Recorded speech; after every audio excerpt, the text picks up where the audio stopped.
All right, everyone. I know I said I was going to do this in the morning, but you know, I had stuff to do in the morning, so I didn't have time. But hey, here we are. We're back. This will be like a short live stream, and then I have to go and eat my dinner at 6. It'll be like a 1 hour and a half, and then we'll come back again, part 12 at 7. And then it'll be till like 11 or 12 midnight, Either way, let's go ahead and let's do this. This is yet another ultra wide live stream. Uh, I see you guys like the ultra wide live stream, super ultra wide, so I'll probably continue doing the super ultra wide for you guys.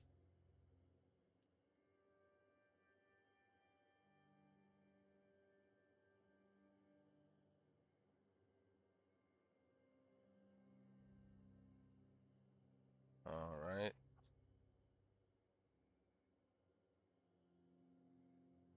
I really can't wait to start streaming in my office studio because that's why I have my office studio.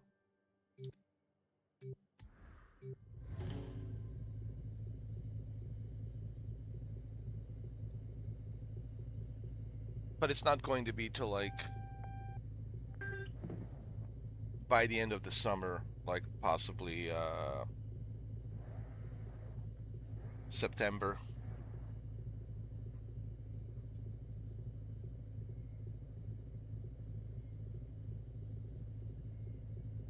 Ultra wide is just so much better. Um, I switched my graphic settings to high and deep learning super sampling to balanced, and now I have 113 frames. That's pretty good, you know.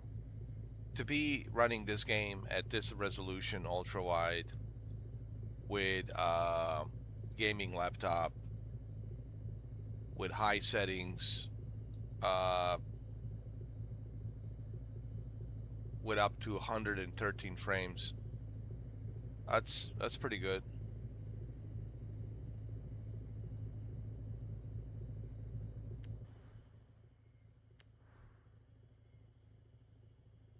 Oh, I already done all of these. Wait a minute.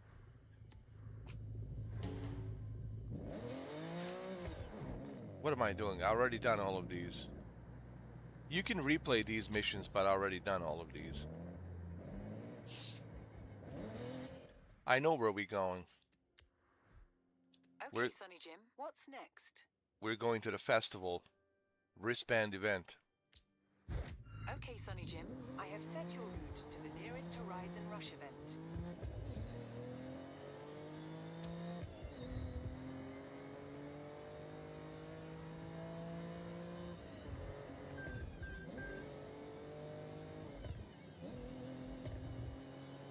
In 400 yards, turn right.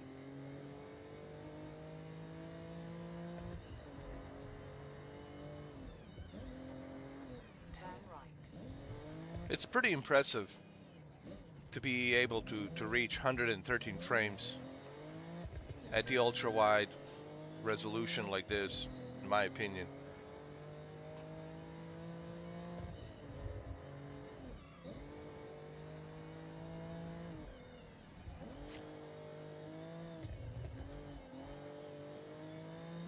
Considering I'm using a gaming laptop with only 8 gigs of RAM. 8 gigs of RAM, remember that. But it also shows you how well optimized this game is.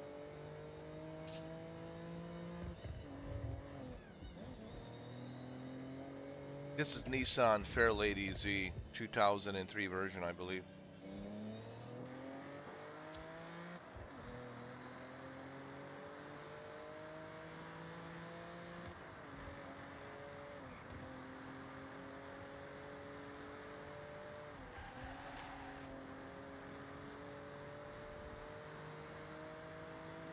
It's almost like an IMAX, dude. In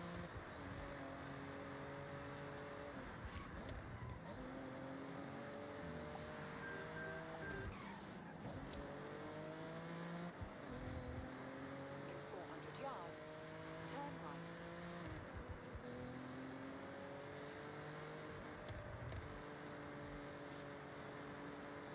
Turn right.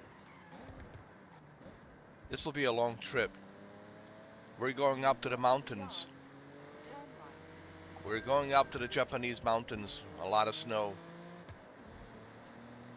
This looks like a Ghost of Tsushima area, dude. Honestly, I'm looking at this and it's like a Ghost of Tsushima area. They really done a great job of representing Japan. I looked like at a lot of documentaries. Listen. I never been to Japan, but I watched a lot of documentaries. I've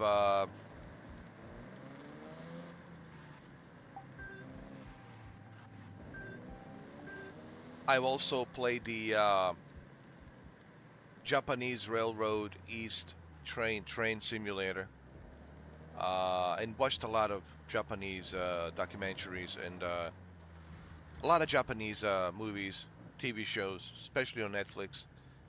Um, and I can tell you, this is pretty accurate. Well, actually, they did go to Japan. See, that's what I keep forgetting. Playground Games actually teamed up with Japanese developers. They reached out, Microsoft and Playground Games. They reached out to Japanese developers. They went to Japan actually. They went to Japan. They didn't just like let's just look at some photos. They went to Japan. Uh, they were working very closely with I think a creative director's Japanese lady, dude. Like they went to Japan. People need to understand. There's half and half, half American developers. I'm sorry, yeah, half American developers, and then half Japanese developers. So it's like 50-50. So they have like a certain percentage of Japanese developers working on this directly from Japan to make sure everything's accurate. Japanese culture, Japanese streets, Japanese everything. And then, you have American developers on that side, putting the game together. But it's good to know that they really reached out to Japanese developers and that a lot of Japanese developers actually created this game in partnership with Playground Games. And I think a lot of you forget that. And that's why it feels different. That's why it looks different because uh, a lot of Japanese developers worked on this. And kudos to Playground Games for doing that because they really wanted to make sure, hey man, if we're gonna do this, let's do it right. Let's not just guess. Let's just get it right so that way it's accurate. So let's go to Japan. Let's reach out to Japanese developers. The lady is the creative director of this game. She's from Japan, and she hired all of the Japanese developers directly from Tokyo, all over to Japan. And yo, dude, and no wonder that it shows here. And I think a lot of you guys forget that. I should have mentioned this on. I should have mentioned this on my 400 yards, turn left. on my positive and negatives video. But I'm sure you guys already knew this. You've seen the documentary, right? I'm sure a lot of you already knew this. There's a guy who's very famous actually on YouTube, Hamar or something. He's pretty cool. I like him. He actually got invited. Him and his wife, they went to Japan, Tokyo. But he says, yeah, that this is not like you know like American version of Japan. This is actually Japanese developers help. They helped create this game, which makes it so accurate. And it's a really smart decision on Microsoft and Playground Games that they decided to do this because they really wanted to make it right. And I was like, hey man, let's not just guess like how Japan looks. Let's actually go to Japan. Let's partner with Japanese developers and let's make it right. And they've done a great job doing that. And that's why it feels like, because it is Japan.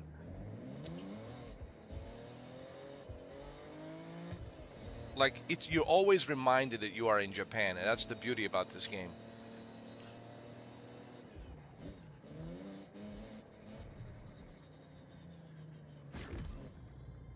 So if you're wondering, did they get it right? Trust me, they got it right. But they got it right because they made the right approach. Uh, they reached out to Japanese developers. Hey, let's go to Japan. Let's work together with Japanese developers, and let's get this right. Let's get the culture right. Let's get everything right. The streets, the cities, the small little villages, the country, side of Japan, the mountains, everything. Let's just get it right. And how do you do that? Well, you go to the country where where it is, and then you work with them together, and then they'll let you know. They'll tell you, okay, this is correct. This is how it is. These are the our ways, our culture. This is how it is here, and then they implement all of that into this game.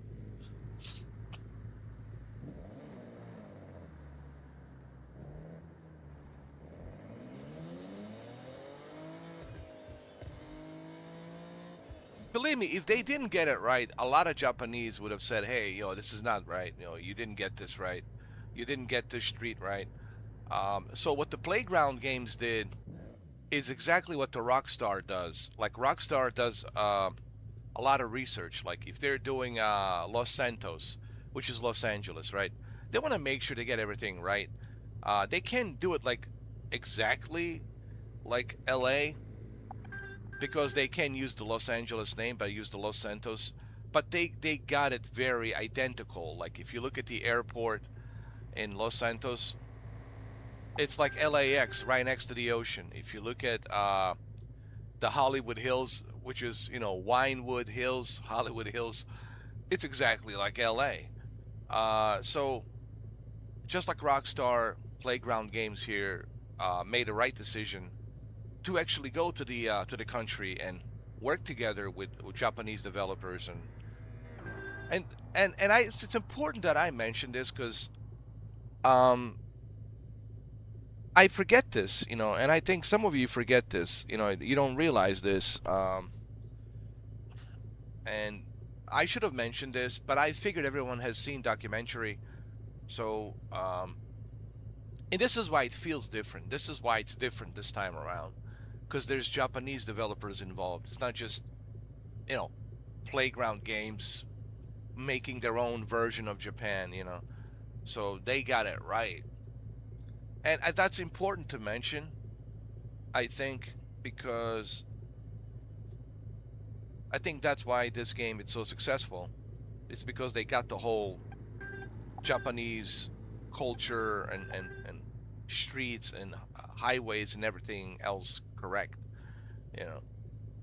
And I can't wait to see what else they're going to do, like in the future updates.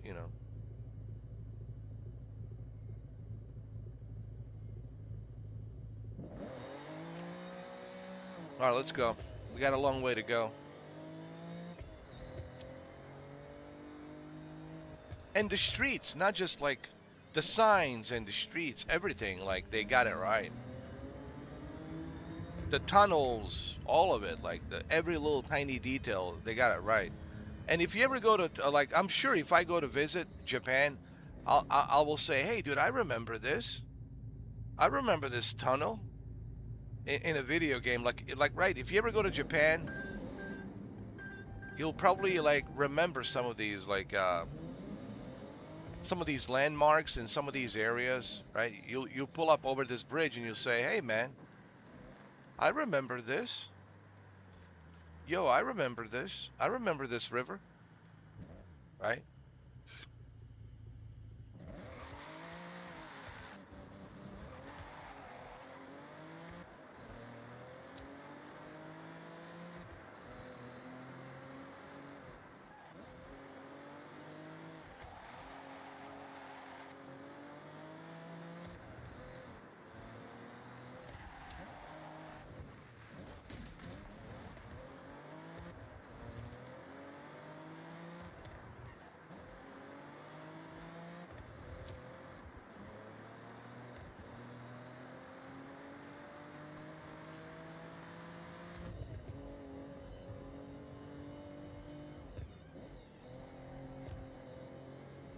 We're going to the mountains.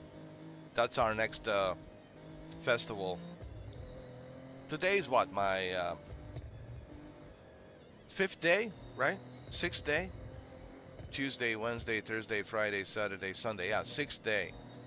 So I've been playing this game for 6 days, and I'm not even scratching the surface. Let's just put it that way.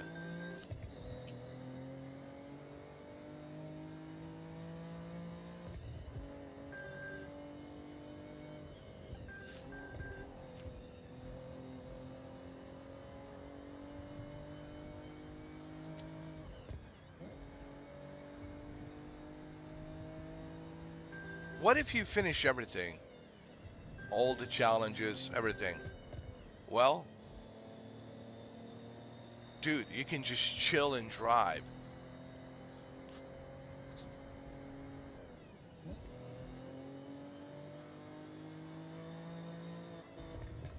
Look at this.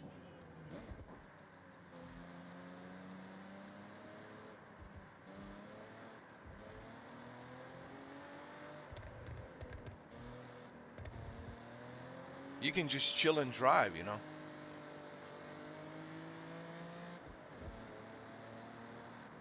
But believe me, there's always going to be a new season pass, a new updates.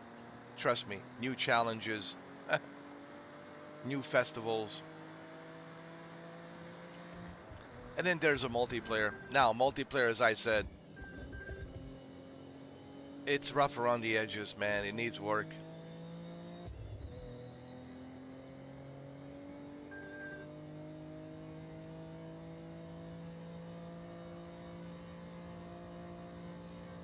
But I don't care much about the multiplayer.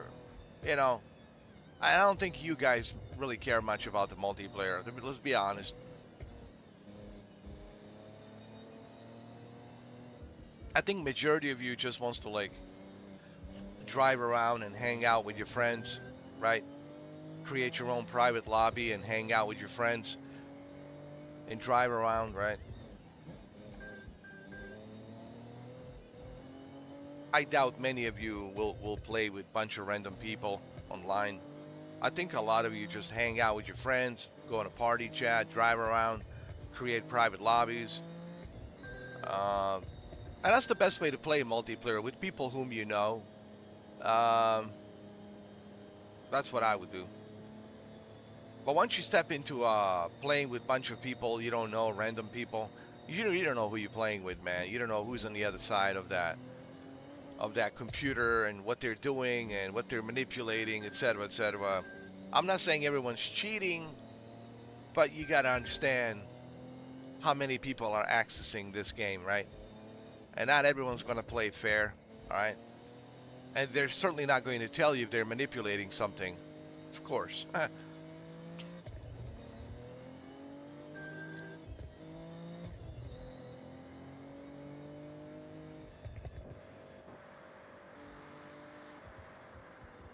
So, hold on.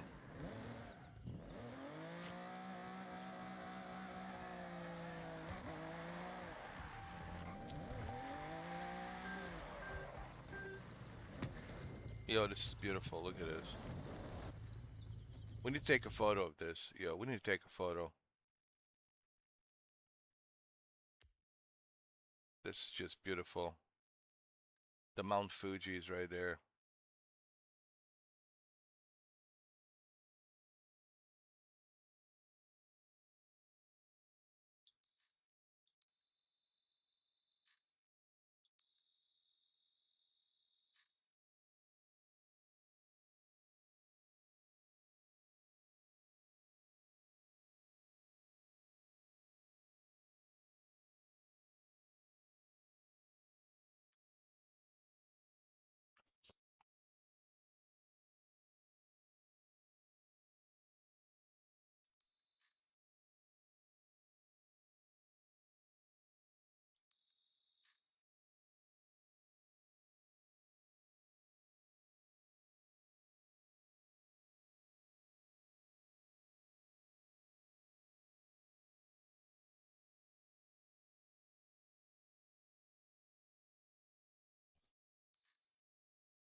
Oh, this is great.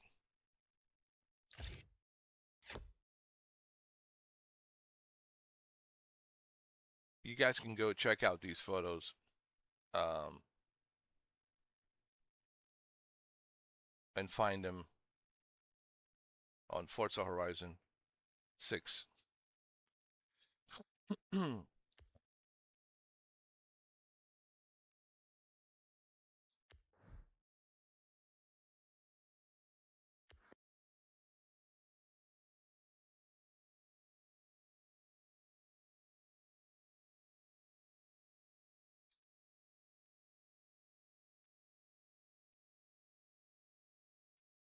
Is it Fuji?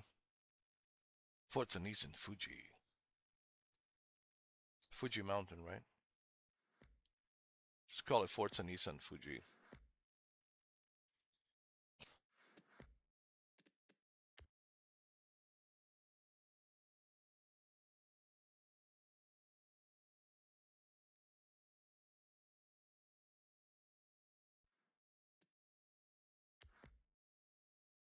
There we go. Nice.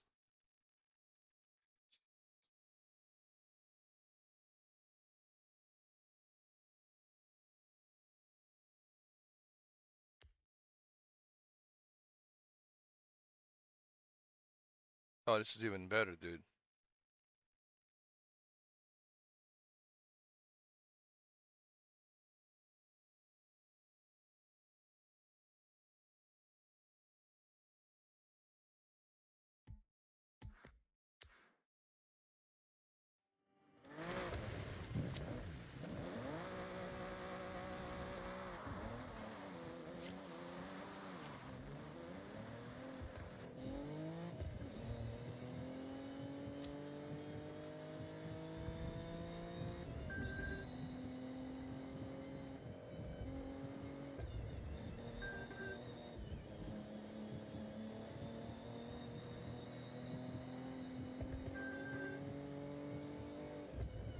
In 400 yards, turn right.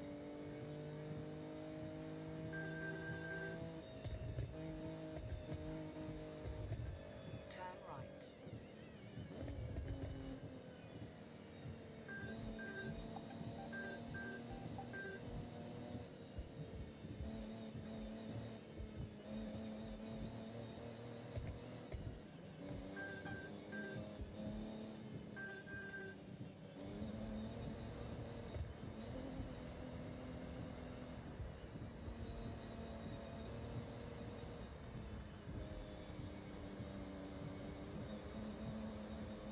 Yeah, we're going up to the mountains.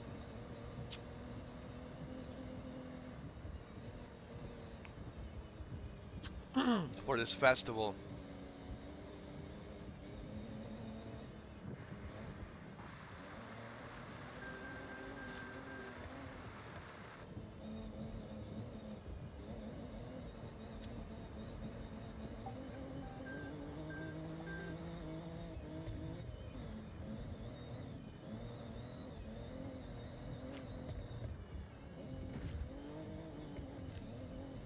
In 400 yards, turn right.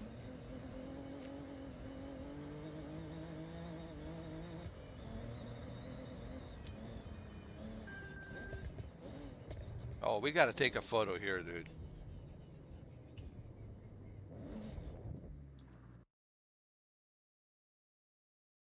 Are you kidding me?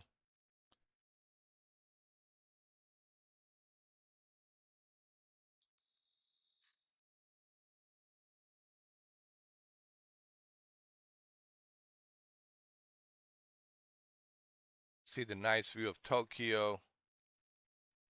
There's Fuji Mountain.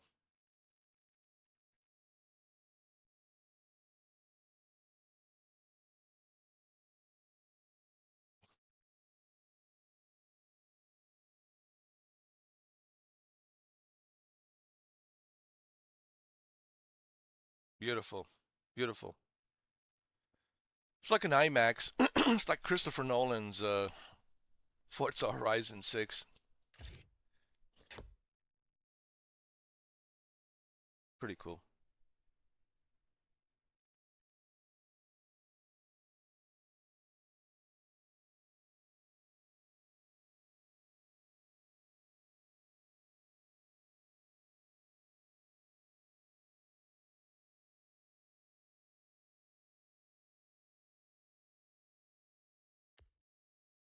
Let's save it. Let me see. Looks pretty good.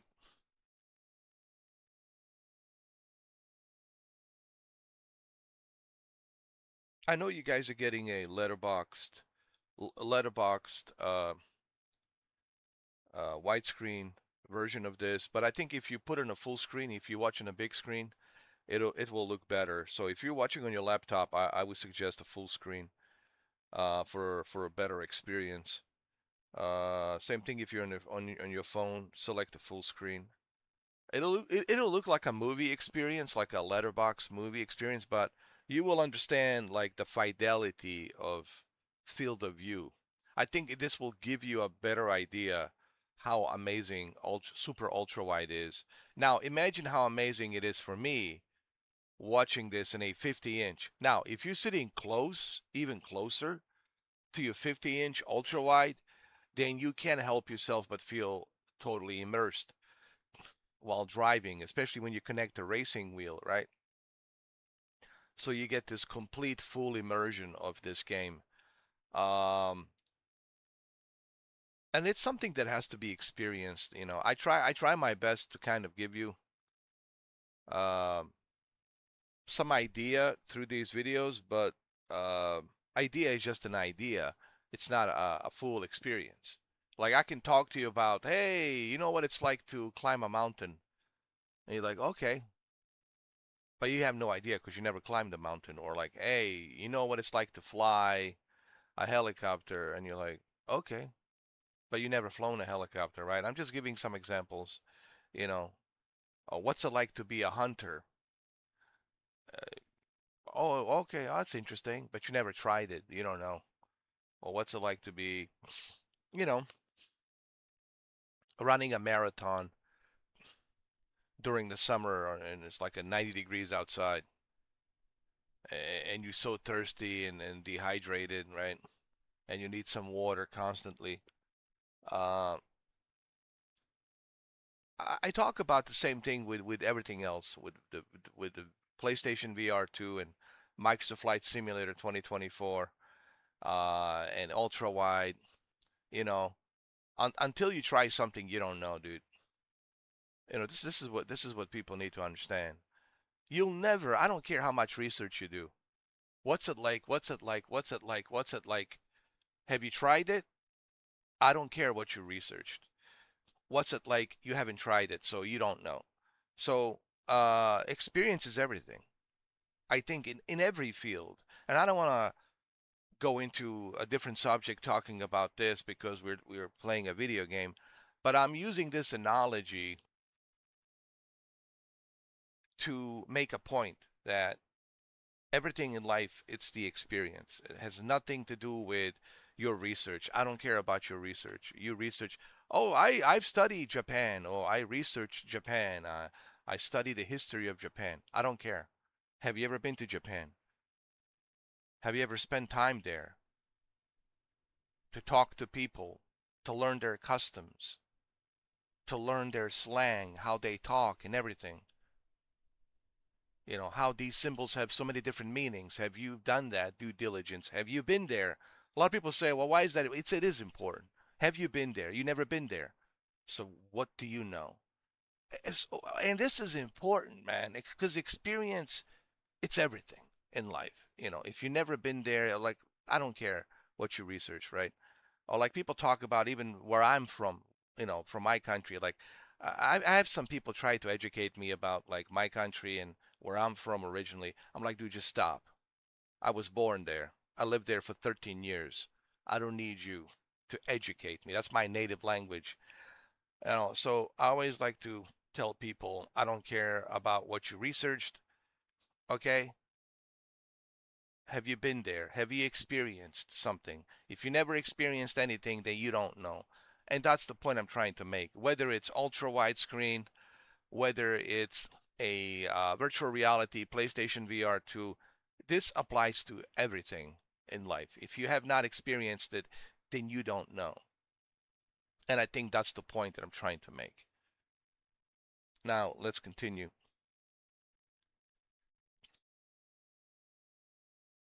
Let's save this first.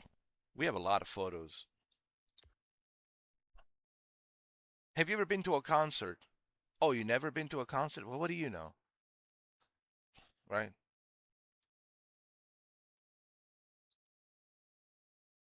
Have you ever been to a stadium, a football game? Oh, you never been? What do you know?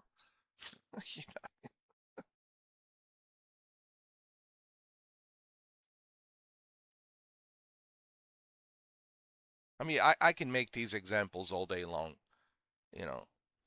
Now, there's nothing wrong with you doing a research or researching about something so that way you have a better idea as to what it is that you are interested in, right? You want to learn, sure. You want to research, you want to read books about it, right?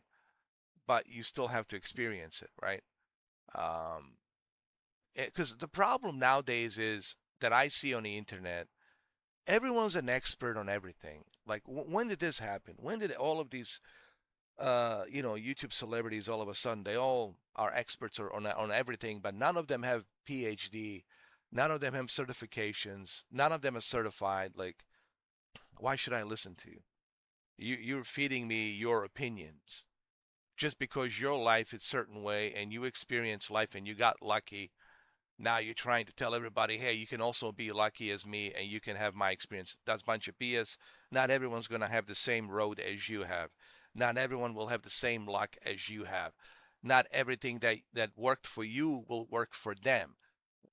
What worked for me will not work for you.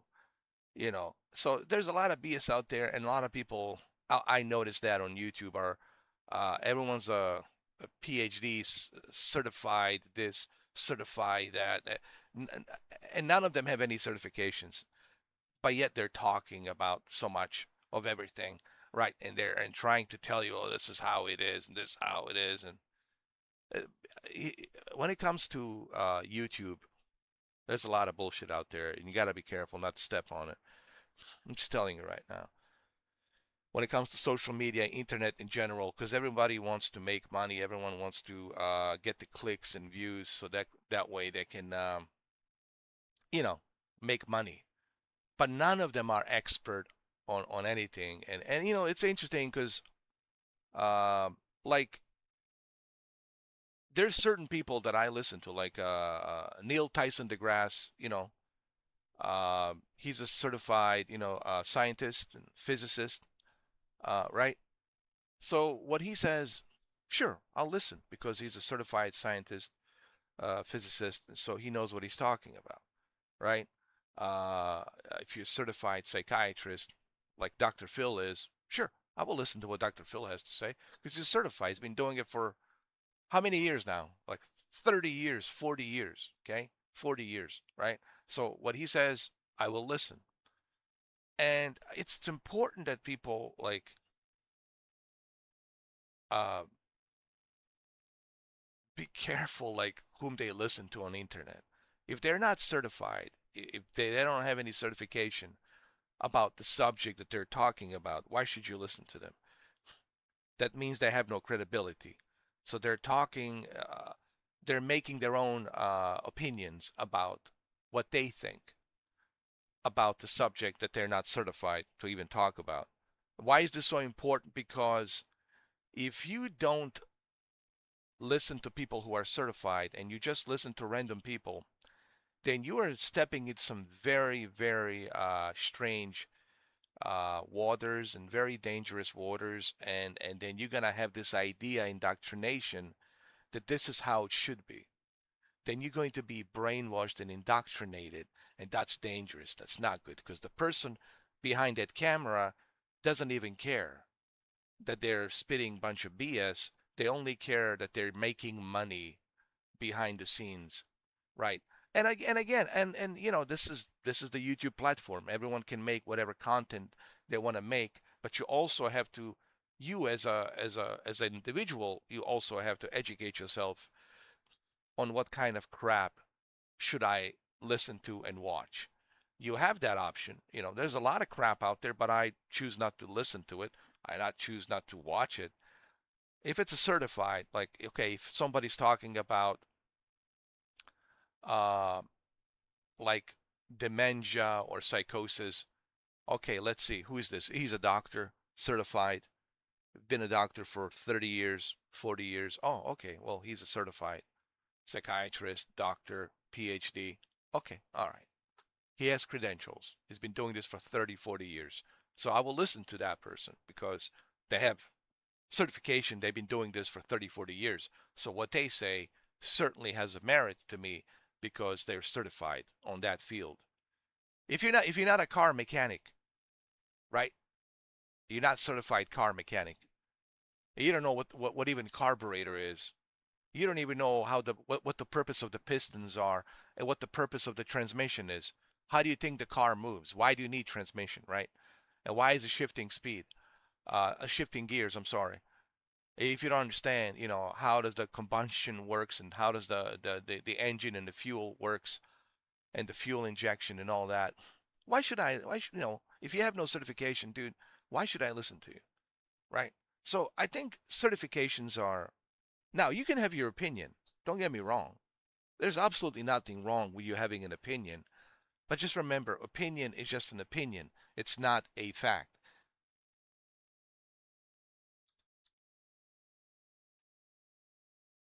Hold on. Beautiful mountain vista. And I don't want to spend too much time talking about this, but I think this is important to mention because, on a social media, on the YouTube, man, there's a lot of BS out there. And then you start believing that crap. This is what Sam Harris was talking um, about Joe Rogan. And again, Joe Rogan is a comedian. He's a mixed martial artist. And sure, when it comes to UFC, I listen to what he says because he understands mixed martial arts. He's certified in mixed martial arts. But is he certified in every field? No. And he brings a lot of guests. And some of these guests, they have some experience on certain things, but their experience is based on their opinion. It's not based on some proven fact, right? So you have to be careful not to step into those waters, those dangerous waters of getting indoctrinated into believing uh, crap. And a lot of people get easily indoctrinated, especially with Joe Rogan, who has 20 million listeners, and it's easy to get indoctrinated by listening to him bringing a bunch of guests who wrote a bunch of books. Why they're all writing books? Why they're all making money? Like, why can't you just like do your research and don't worry about the money, right? Why you have to write books? They want to make money. Why you have to go to podcasts? Well, you want recognition to make money. You have to follow the money, guys. All right. Don't listen to BS. Follow the money. Um, so these are the things you have to pay attention to. There's a lot of BS artists. BS meaning bullshit artists. There's a lot of bullshit artists out there, but you have to educate yourself to be careful. And this is what Sam Harris talked about. Like when it comes to Joe Rogan, regarding Joe Rogan. I mean, I like Joe Rogan. I listen to him. I think he's entertaining. But the way he talks, it's like he knows everything. Like the way he talks is like, oh, I know this. Oh, no, no, no, you're wrong. I know. Like, no, dude, you don't know everything. It's impossible. You have to be some egoistic maniac to think that you're always right, that you know everything. And I think a guy like Joe Rogan should also take responsibility, and that's what Sam Harris says. You should take responsibility about what kind of guests do you bring. What kind of BS are they spitting for 3 hours or 4 hours? Because then you're indoctrinating 20 million people, and then 20 million people start indoctrinating other 20 million people, and then it becomes into this culture of BS where everybody starts believing that Earth is flat, that the moon is not real, that we never went to the moon, that there's interdimensional beings coming back and forth without any substantial evidence. It's like Neil deGrasse Tyson said, "Bring out the alien." Okay, all right. Don't show me some footage of something that I can barely see moving around. I don't know what that is. It could be something you created. It could be a smoke screen. I don't know. Show me the alien. Show me the bring out the alien. Let's see it. Show them. Where are they? Why don't you dial them in? If you're working with them, right? Allegedly, if you're working with them and you know who they are, you know from which planet they're coming from which galaxy they're coming from, why don't you dial them in? Hey, guys, come on in. the rest of the world wants to see you. Like, bring out the alien. Like, I'm all about the facts. Listen, yes, you can believe whatever you want to believe. You have a right to whatever opinion you want to have, but I'm about the facts. I'm the facts guy. You show me the facts. I don't care how many books you wrote. I don't care what your opinion is. Everyone's entitled to their opinions and their fantasies and their beliefs. Where's the evidence, bro? I want to see the evidence. And without the evidence, then you start. This is what Sam Harris talked about. Then you are moving into very dangerous waters of brainwashing, cult mentality, indoctrination, belief of some crap that's not real, that hasn't been proven with any kind of sort of hardcore evidence fact, without any factual information. And I think it's important that the people understand this, because this generation easily buys into like what the YouTube celebrities are saying, or what the comedian Joe Rogan, mixed martial artist, says, right? Podcaster who has 20 million viewers, and they will listen to what he says, and now they're going to get indoctrinated believing the crap that his guests are saying. So I think, dude, you bear responsibility, especially if you're a big, like big, huge name like Joe Rogan. Do you bear responsibility about what kind of crap do you allow your guests to spit out for 3 hours on your podcast, right?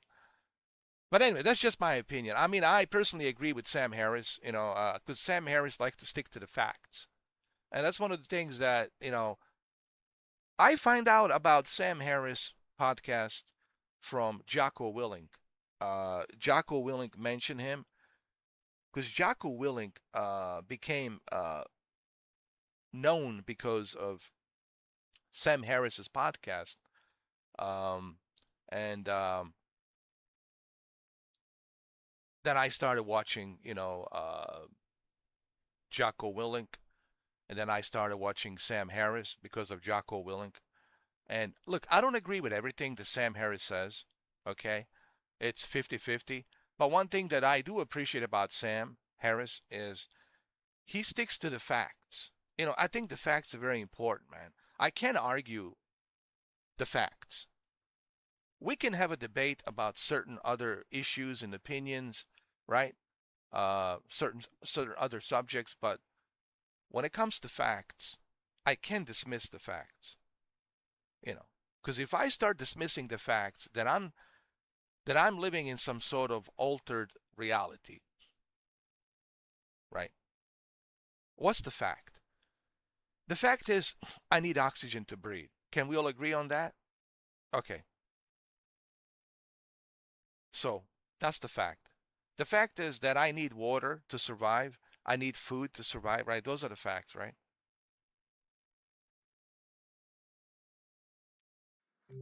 Anyway, I don't want to spend too much time talking about this. It's just I don't even know how we got into this conversation, but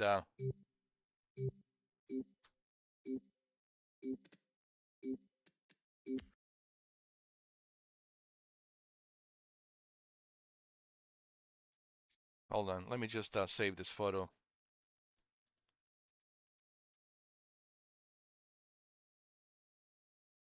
Beautiful mountain vista. Hold on.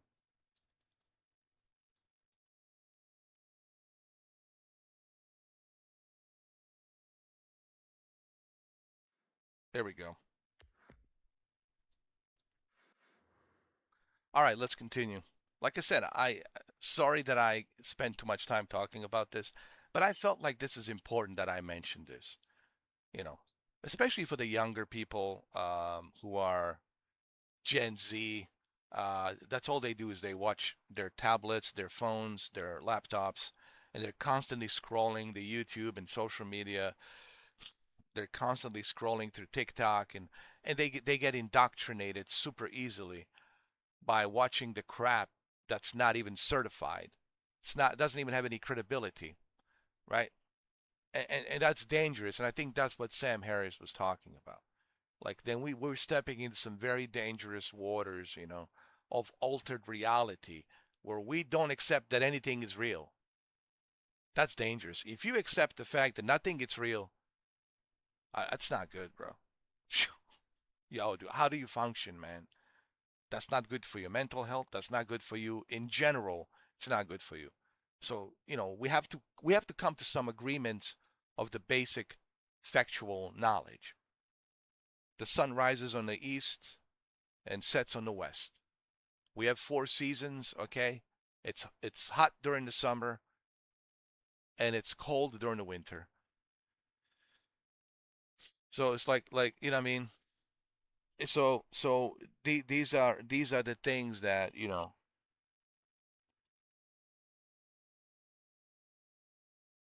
that's what Sam Harris talks about. There's basic concepts, and even Neil Tyson deGrasse. There's a basic fundamental knowledge that we have to agree on. Okay, it's okay to have a belief, to have a fantasy about something. That's normal, but don't use it as a fact. It's okay. We can all fantasize and have fantasies and beliefs. But once you start preaching it as a fact, then you're stepping into some very dangerous waters. And I think that's what universities are trying to tell us. That's what universities, faculties are trying to tell us. Hey, look, there's certain basic, fundamental, basic knowledge that we need to agree on before we step into some very dangerous territories. And internet can easily do that because internet, it's 8.4 billion people, and 8.4 billion people will feed you all kinds of BS or all kinds of bullshit. So you have to be careful not to step onto the bullshit on what you believe. You should always fact check everything. Stick to the facts. Hey man, it's okay. They're talking about UFOs and aliens. All right, cool. Cool. Interdimensional beings. All right, cool. But where's the facts? Sorry. Disclosure day of what? Are the aliens landing? Are they coming down with a big space mothership? Where are they? Where are they hiding? Where are they? Oh, yeah, they're nowhere to be found. Stick to the facts. I want some factual information. You know, give me the facts. Okay? I've been on this planet 47 years, and I've been around the world. I haven't seen one single UFO. I haven't seen one single alien. I haven't seen one single Sasquatch. I haven't seen one single vampire. And I've been around the woods. I've been around everywhere. I haven't seen one single ghost. I haven't seen a werewolf. I've seen bears. I've seen elk and deer. I've seen horses. I've seen moose. But guess what? I haven't seen all these other creatures you're talking about. So bring out the facts. That's all I'm saying. Bring out the facts. Now, let's finish this and then let's move on and let's play, all right? Because I can see already I'm upsetting some of you. I can see I'm already upsetting some of you but listen, why are you getting upset that I'm spitting out the facts? The facts should not upset you. The facts should uh, give you reassurance that, hey, without the evidence, without the facts, it's just a theory. Remember, without the evidence, without the fact, it's just a theory. And a theory is just a theory. Okay? And if we're all gonna take theories as a fact, like Sam Harris says, then we're stepping in some very dangerous territories.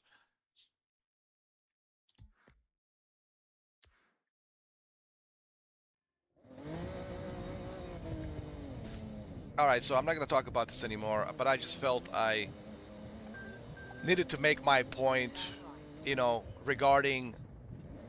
And how did we get to this subject? We got to this subject because we were talking about the experience. Experience is very important. You can't talk about something that you have not experienced, right? Everything that I talk about, it's based on the experience. I'll never talk about something that I have not experienced in my life, you know, because I have not experienced it, so I can't talk about it. But I will talk about what I have experienced, right? In 400 yards. So experience is important, but also the facts. The facts are very important, you know.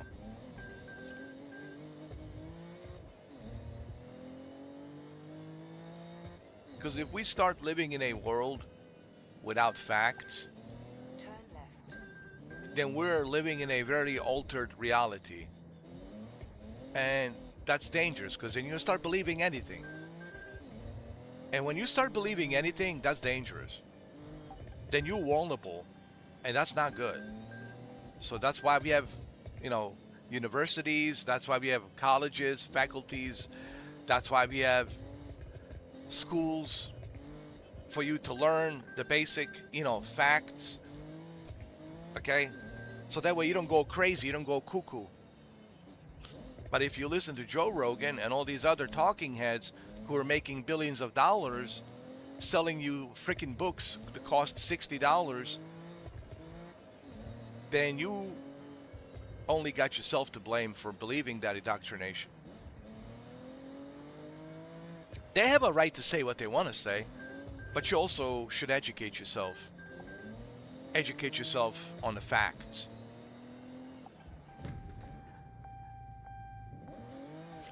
Because if you don't educate yourself on the basic facts, then you are stepping in some dangerous waters, man.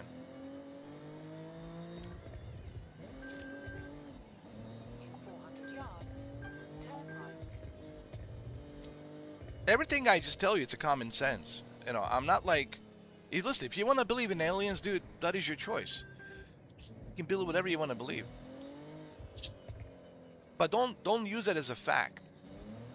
If you want to believe that the earth is flat Turn right. and that the moon doesn't exist, fine, believe it. But don't use it as a fact. That's the problem. Now you're using it as a fact. And now you're making money off of it by spitting out the BS lies. And I don't think these guys should be allowed to make money. I think there needs to be regulations. I'm serious about this. There needs to be regulations. You can't misinform, dude. You can't make money by misinforming, because based on what evidence? If it's not you know, accepted by scientific academia, if it's not accepted by the colleges, universities, then you shouldn't be able to sell bullshit, man. Honestly, I think it's wrong because you're profiting money off of lies. You're profiting money off of like misinformation. And I think this is what Sam Harris talked about. And you know, we have to be careful with that, man. Because then you start raising a generation of young people who are going to be indoctrinating, believing the bullshit, and they're gonna take that bullshit as a fact. Oh, I grew up with this. I know this is true. Based on what evidence? Well, the Joe Rogan said so. Oh yeah, a bald guy, a short little bald guy, right? Bringing all these guests, smoking weed, right? Seeing shit with the mushrooms. Yeah, I'm supposed to believe him. Listen, man, you guys gotta listen. I like Joe, and I look at him as an entertainment, as a comedian, but I don't look at him as some sort of a Mr. Know-it-all, bald head. Okay, you guys have to do a better job of like distinguishing the bullshit and the facts, you know. And I think that's what Sam Harris talked about, and I agree on that. And that's why I feel the same way. That's why I agree with Sam Harris, because I believe without the facts, it's dangerous. You're stepping some very dangerous waters, dude. You know, facts are very important, man. That's why we have colleges, universities, you know, Cambridge, Yale, you know, all of these universities.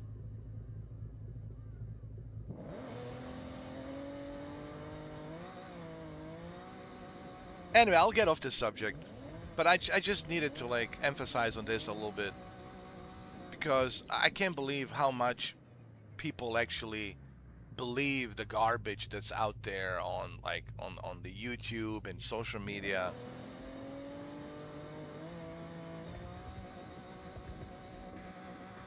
without any evidence, you know. And I just think it's dangerous, you know, for this generation, younger generation, to to be indoctrinated by all that crap. You know, it's dangerous for your mind, for your mentality, to be indoctrinated, to believe in such crap, and you ignore all the facts. That is dangerous, dude. That is very dangerous.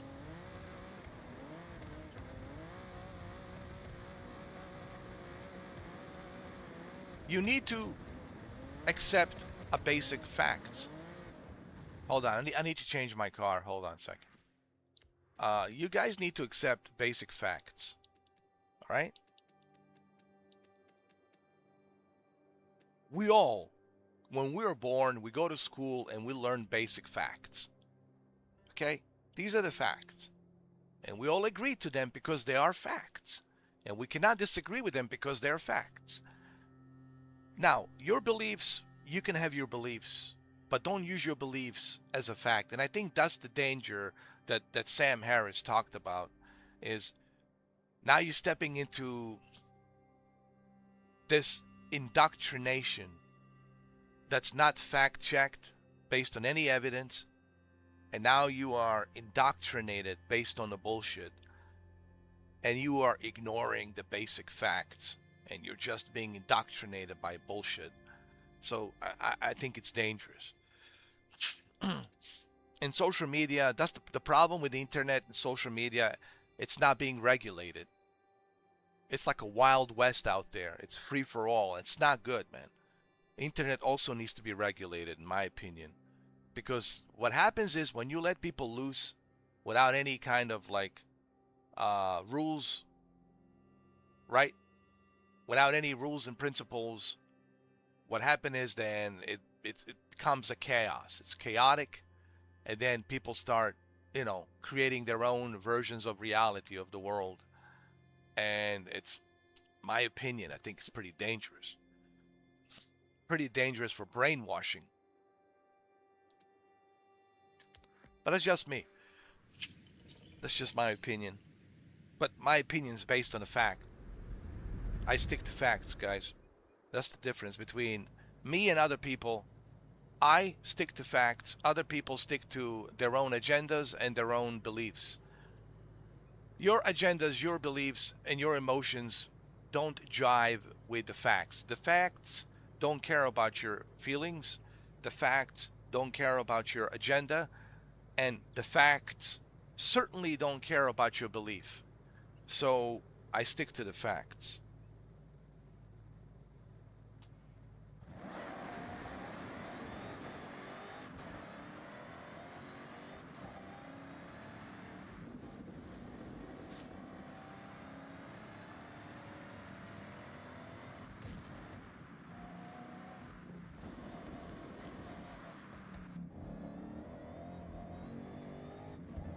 In 400 yards, turn left.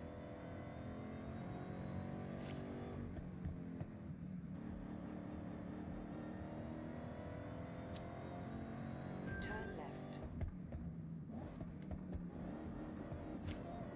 Turn left.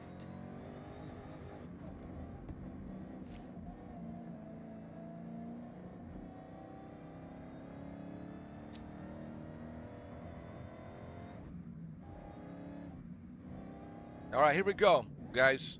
Horizon Rush. Arrived at your destination. We made it to the Horizon Rush, finally.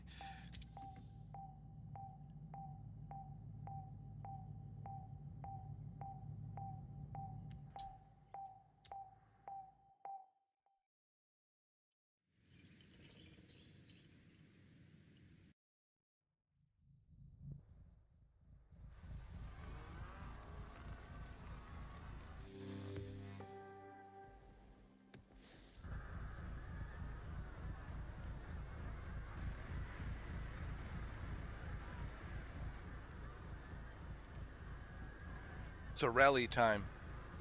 Renault. Oh, hell yeah.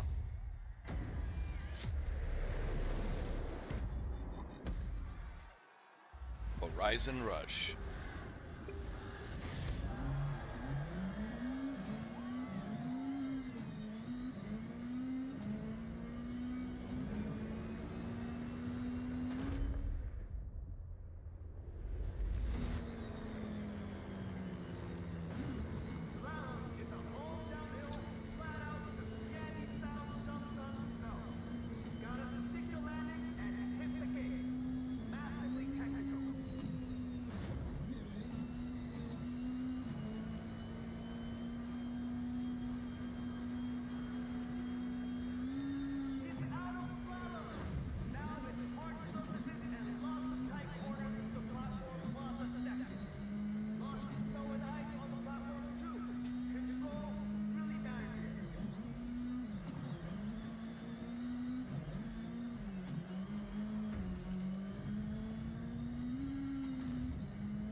Oh, that's pretty cool. Check this out.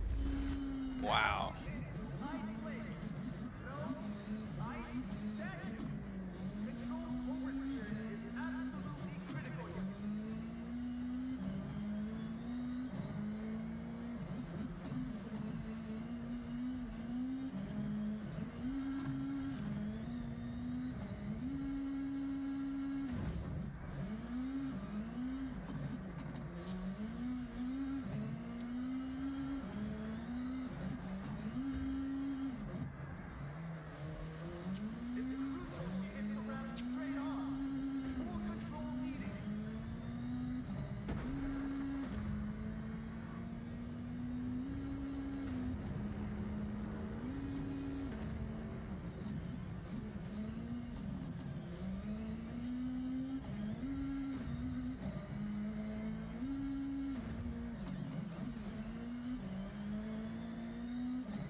That was pretty cool.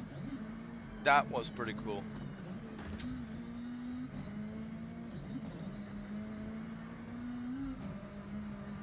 Here we go. Whoa. 4 minutes, 11 seconds. Nice. 3 stars. You smashed it. You smashed it. You smashed it, mate.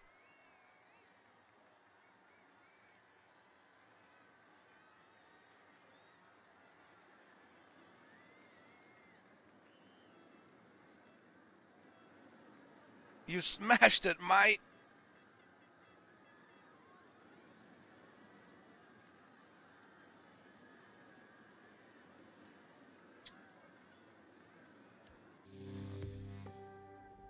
I might. Smashed it, mate.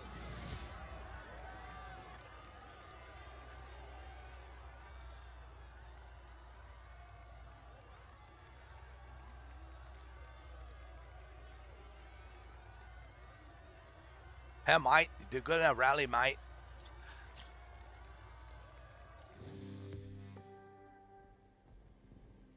I'm my terrible Australian. Aussie's Australian.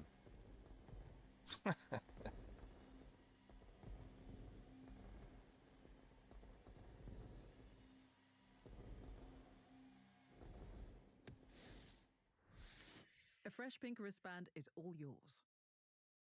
It is mine.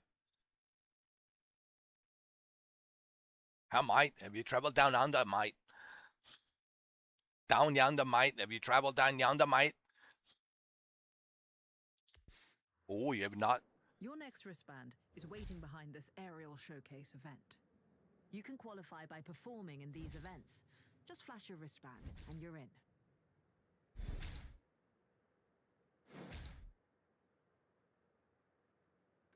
It is like the country outback Australians. Like they're a little bit different than Sydney. It's like they have a specific thick like accent, you know. Oh, you would not travel down to the down yonder, mate. You need to come down here. It's like they have like a certain way of talking, like Crocodile Dundee, you know. Oh, that's a big croc. Oh, it's a beauty. It's a big croc over here. Did you look him down there? It's a bigger croc over here. It's like they have like a specific, like a country, like a outback Australian, you know. You're funny, mate. You need to get them crocs, mate. Drop in the water. Why don't you drop in the water, mate? Go for a swim, mate. It's like they have like it's like a certain way, which is cool. Well, the same thing here. Like if you go to Western Virginia, yo, it's like is it even English, bro? Like like the way they talk in Western Virginia, the way they talk, like in the Kentucky, it's like, is it even some sort of a Creole English? And I'm like, wait a minute, what? You know, it's like there's believe me, there well, believe not believe me. I know I've been around this country. I've been around the United States. There's places around the United States where it's like, yo, dude, are we talking the same language? So it's like same thing in Australia, you know, like in the outback, they have that Australian, right? That Australian outback uh, slang language.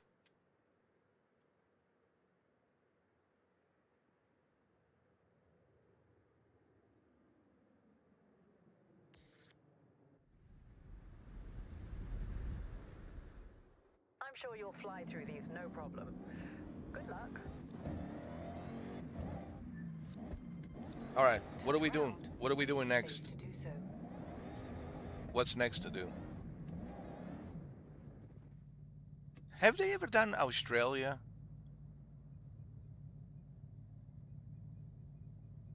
Was Forza Horizon 3 Australia?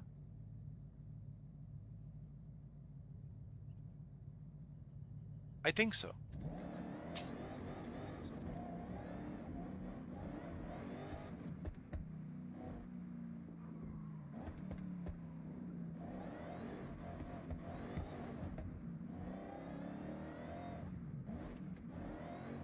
Hey, wait, there's a car to buy over here. There's a car.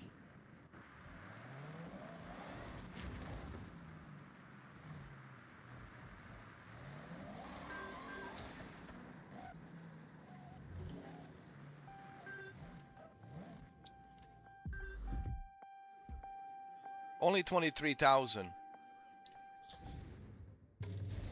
I'll buy it. It's only 23,000. Nissan Pulsar.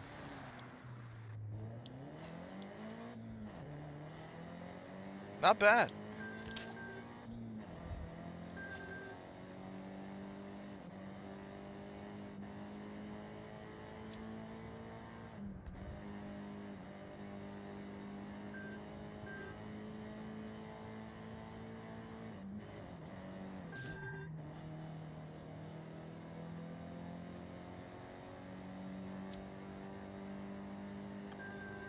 It's a small car, but very nice.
Where are we going? Hold on.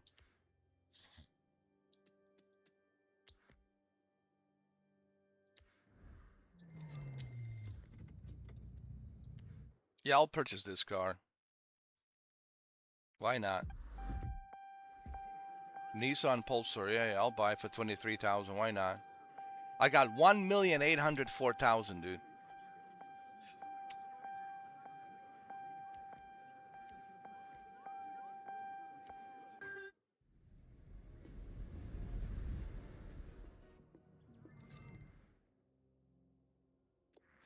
I collected some cars. Let's see.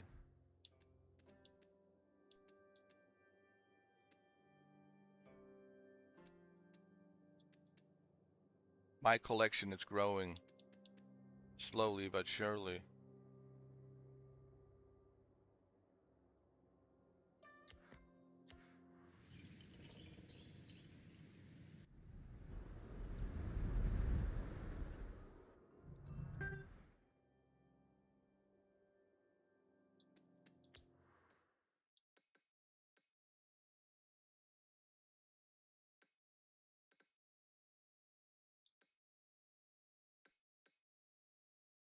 It's time to buy a house.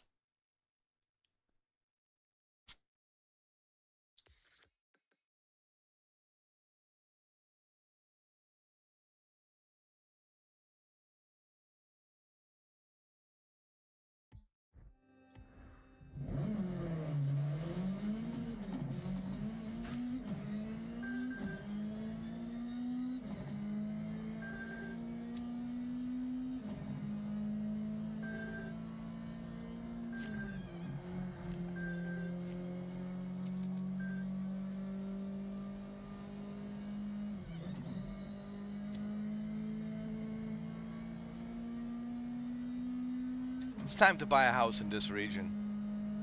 You know what I'm saying?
You have arrived at your destination.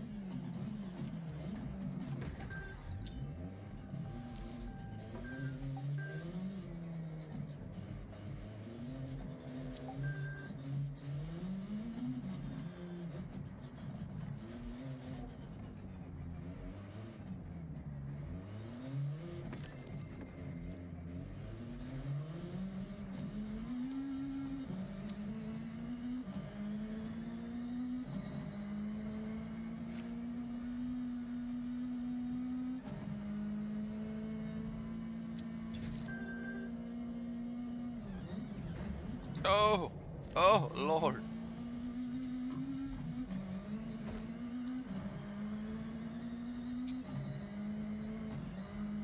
In 400 yards, you will arrive at your destination.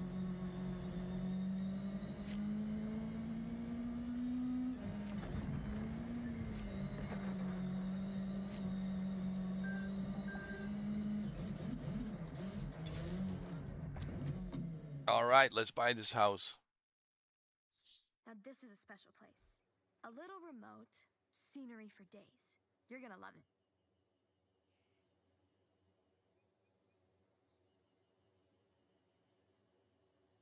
Oh, absolutely. Purchase. Oh, yeah.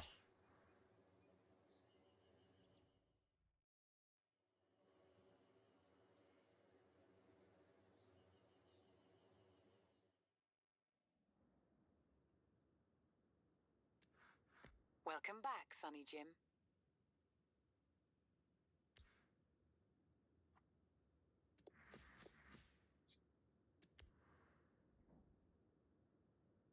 It's a nice garage.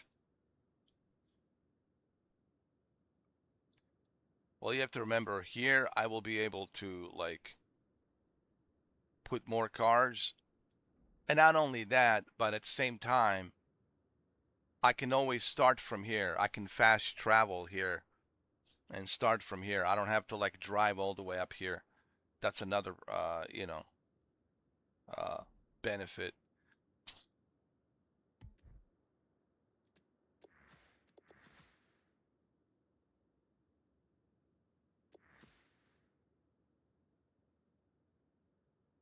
I need to buy some cars.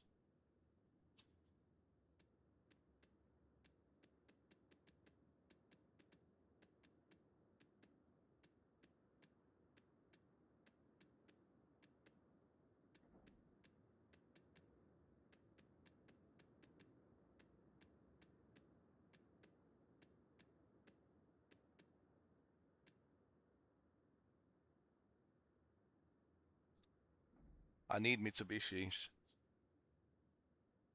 This is a Mitsubishi Lancer Evolution.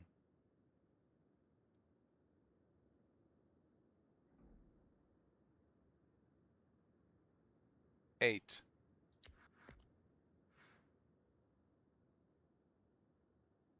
Oh, this is only available with the premium edition.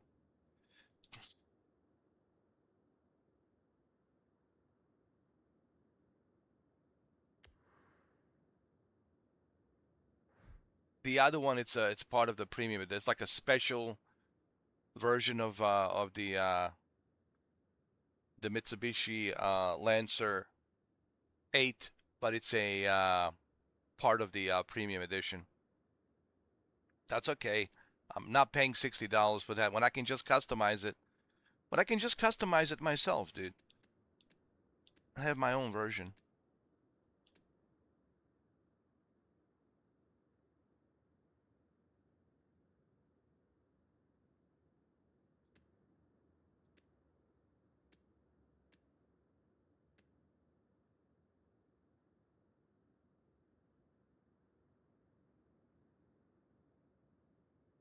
Why is this getting a lot of popularity? Let's see.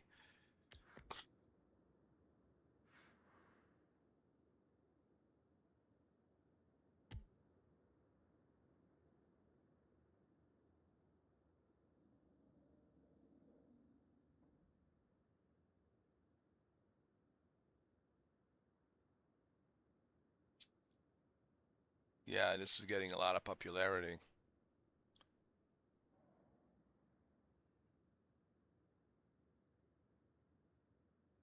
This Mitsubishi Evo. Yeah, I'm gonna buy this car.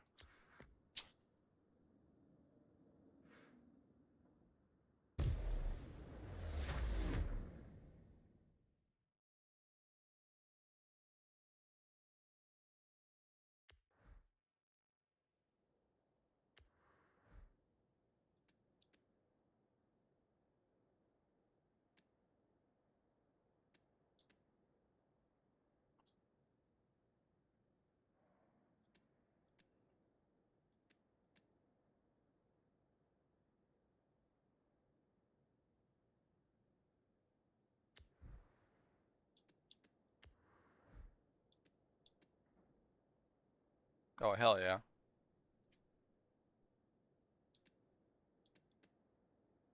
Hell yeah.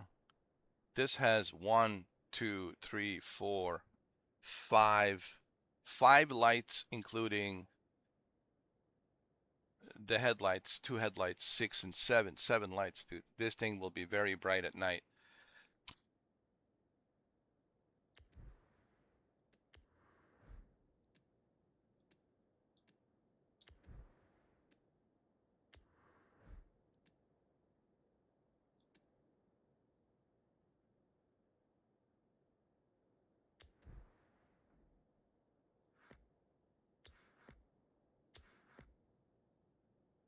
Now let's change the tires.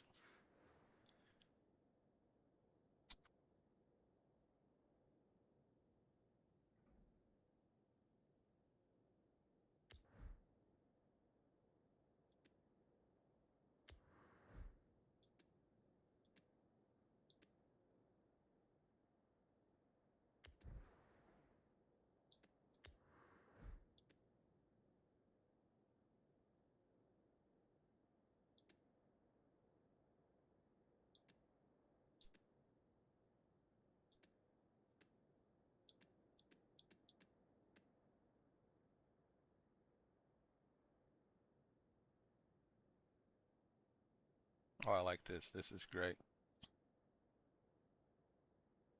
Got an extra tire as well. Cool.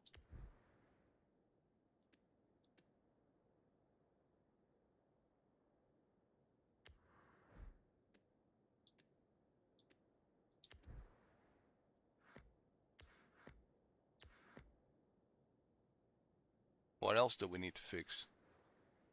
What about the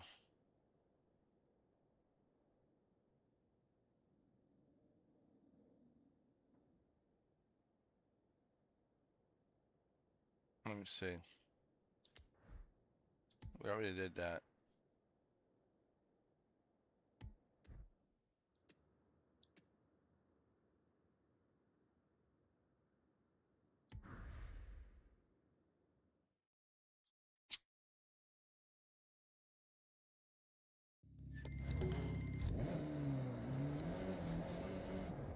Oh, hell yeah.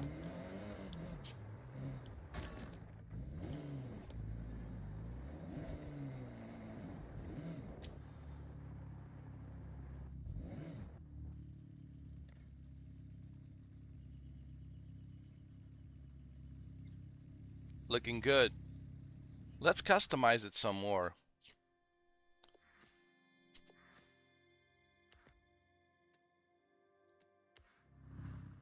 Let's customize it some more.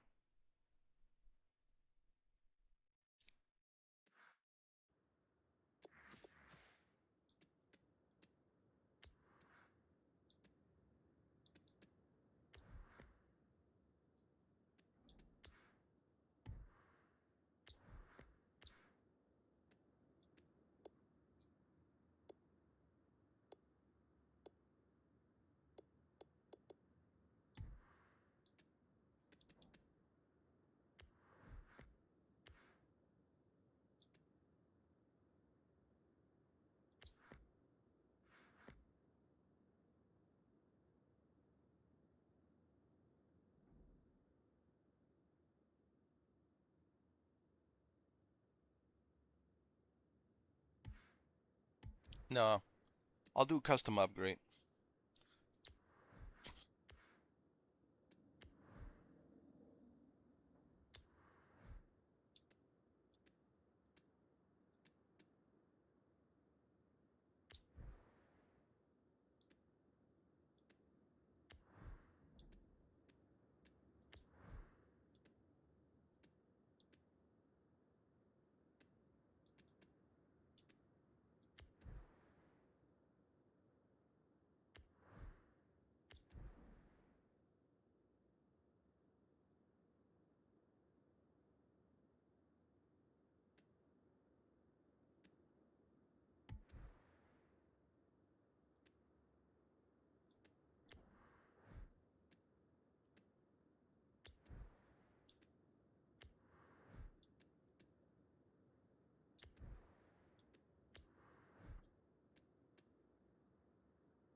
Oh yeah, we created the beast.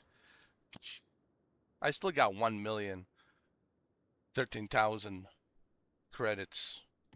Yo, so this thing looks like a beast.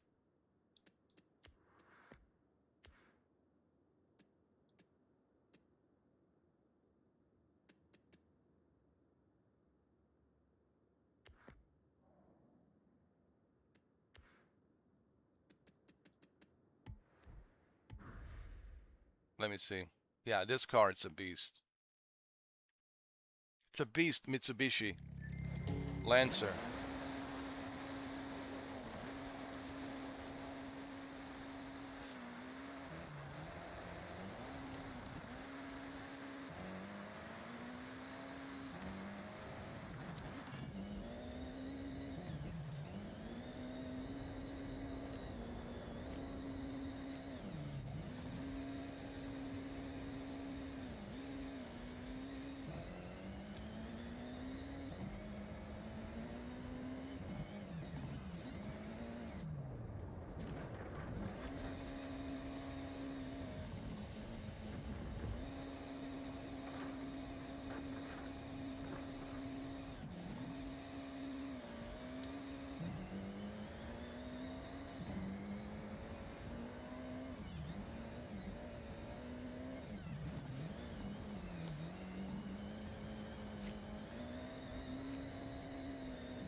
It drives really well. I did a pretty good job. I did a pretty good job on this Mitsubishi Lancer Evo.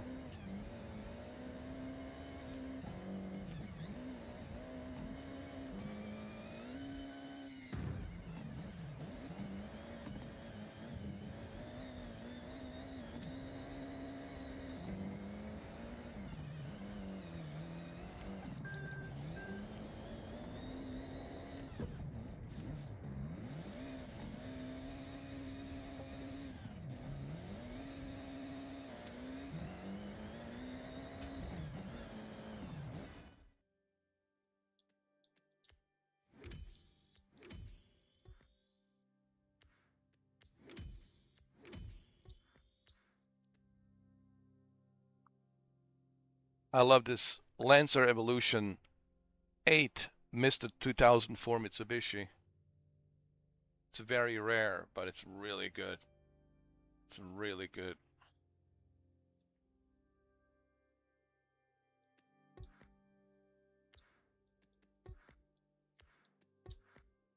It's really good.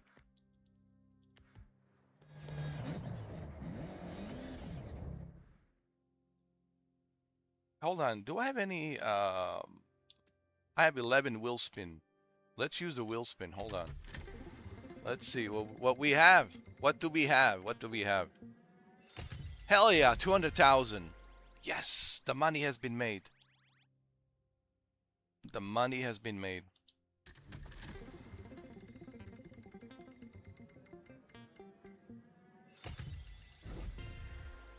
Yet another 200,000, dude. I already made my money, dude. Now I got 1,400,000. You see? The money that I spent is the money that I made.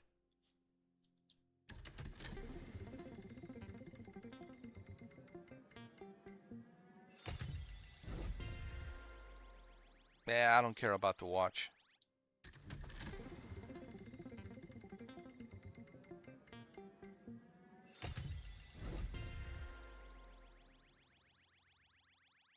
Nice.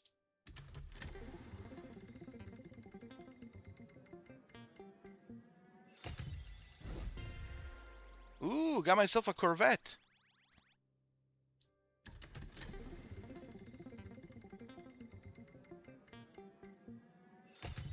I have 50,000. Nice.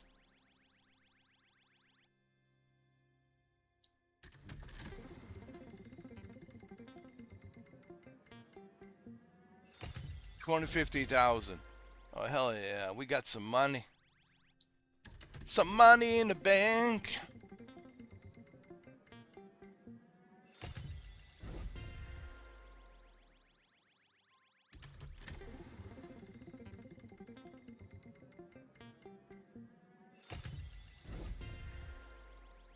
See, I'm making all that money. Plus, I earn a new car, Corvette. Yeah, we're looking good. We're looking more than good. Look how many cars I have collected. Look how much money I have. I have 2 garages now. I can easily go to mountain area. I can go down to the Tokyo City area. I have everything, dude. And this is just like within 6 days. Imagine me playing this for like a couple of months or 3 months. Imagine me like in September, like how far I'm going to be with this game. The amount of cars I will have and everything.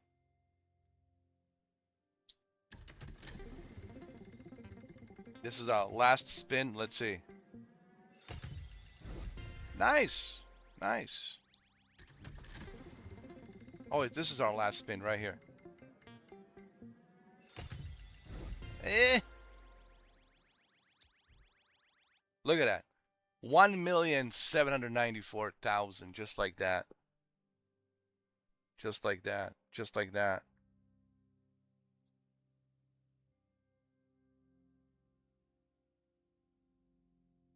Let's do some online matches.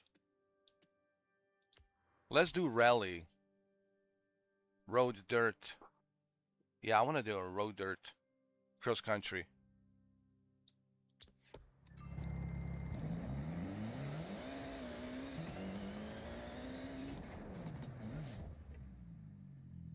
Because I'm already at like 2 million, bro. I'm already at like 2 million credits. I want to have 2 million credits, and with 2 million credits, I can purchase more cars, upgrade more cars, you know. Hold on, hold on. What car can I select? I'll go with this Evo.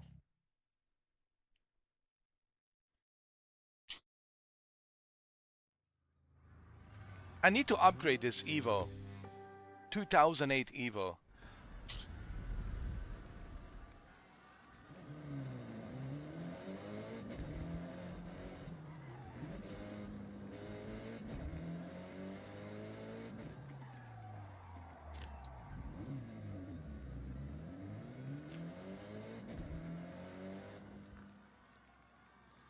Yeah, I need to upgrade this 2008 Evo. I need to add some extra parts on it. Make it faster, make it better. Work on the body work as well. Front and rear bumper. You know. I love these Mitsubishi Evos. I have 3 so far. I have 3 of them and I love them.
Remember, when it comes to multiplayer, it doesn't really matter if you are first place, second place, third place, fourth place. As long as you're participating to make money. Remember, I'm participating in these multiplayer races just to make money, dude. I don't care about my standing, you know, if I'm whatever place, you know. Fifth, sixth, seventh, last place, I don't care. As long as I get to make the money.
I need to upgrade this Mitsubishi. Make it faster. It's Mitsubishi Evolution 2008. I think this is the last one in production. It's the 2008 version. It's really good, and it can be even better. But once you upgrade, and I need to upgrade this.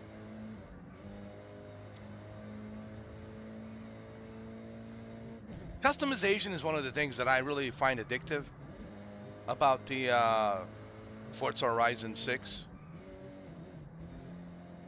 The amount of customizations that you have available to customize, it's truly remarkable.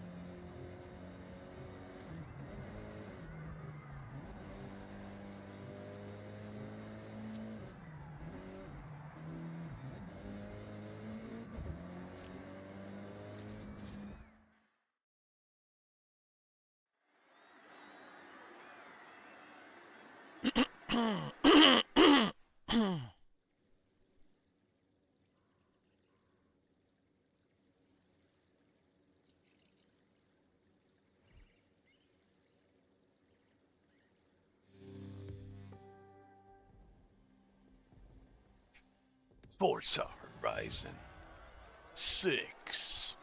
I wonder where they're gonna go with Forza Horizon 7. I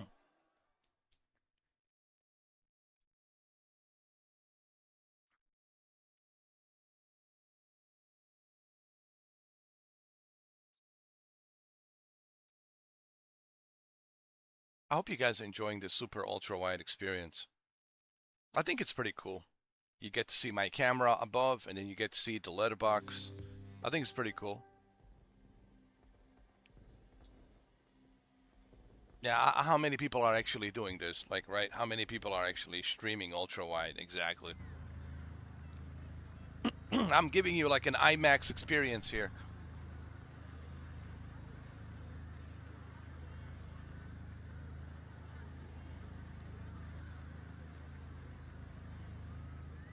You see, the money that I spent is the money that I just made. I'm at like 1,794,000.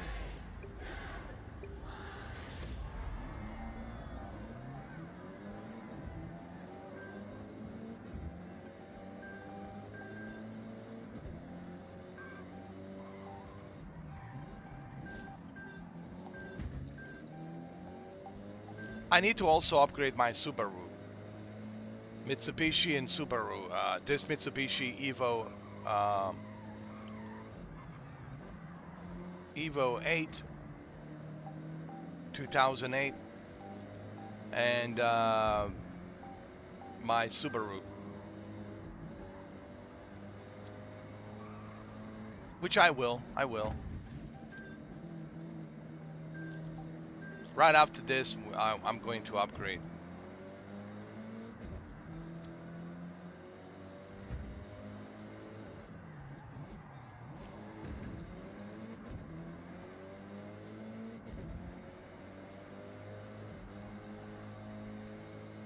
I just need to see what class does it has to be, like.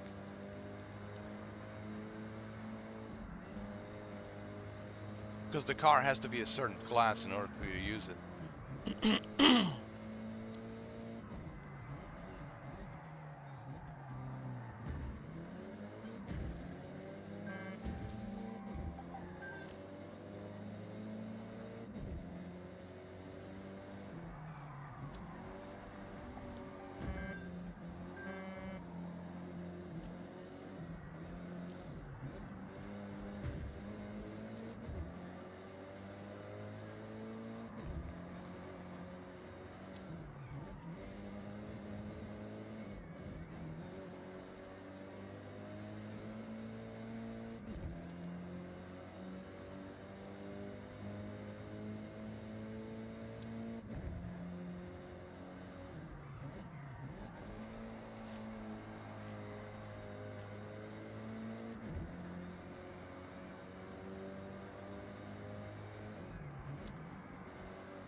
I mean, the way this Mitsubishi handles is pretty good, considering it's a stock version, but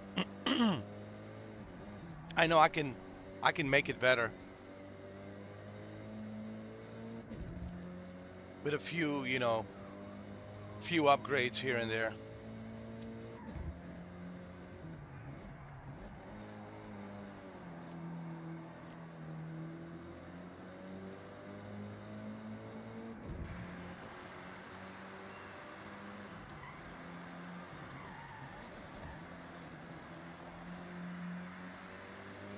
With few upgrades, you know what I mean? This thing will work really good. Like what I want to do, I want to upgrade the the torque. I want the this Evo to be a little bit faster, to have a much better torque. Um,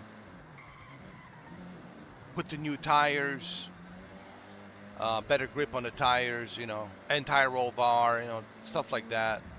Better suspension and better brakes, but mainly torque. But I have to be careful how I upgrade my torque because, you know, it has to be a certain class.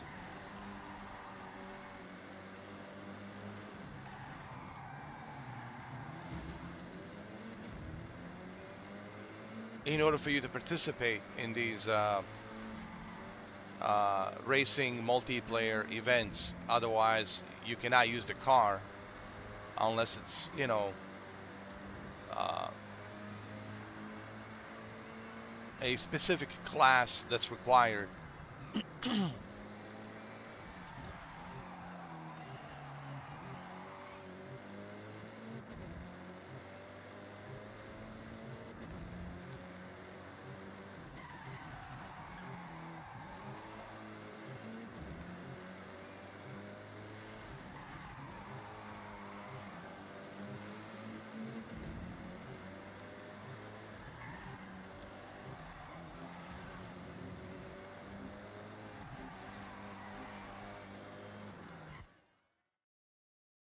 All right. I don't care like what place I'm at, ninth place or whatever. Ninth place, I don't care. As long as I earn the points and money. Remember, think of multiplayer as just earning credits and points so that way you can, you know, purchase more cars, buy more garages, more estates, right? I just purchased an estate. And then you get these spin wheels, and you can use those spin wheels, and, you know, so you shouldn't have a problem like collecting cars really fast and buying properties. And, you know, look, I just have two properties now. I have one in a mountain and one in a Tokyo city. Why is that so important? Well, I can have more cars, I can store more cars, I can expand more cars to stay in both of these properties. And not only that, but I don't have to drive all the way from one region to another region. I can just, you know, fast travel. So there's certainly a benefit there. But you have to have a strategy on how you play, you know. You have to have a strategy. Like there has to be a strategy on how you play. Every game needs a strategy, you know. And of course, Forza Horizon 6 is no different. You have to have a strategy on how you are um, collecting cars, buying cars. And I'm using the same principle, the same strategy that I use on Test Drive Unlimited Solar Crown that I'm using here. Same strategy that I use on Gran Turismo 7 that I'm using here. Same strategy that I used on the Crew Motorfest that I'm using here.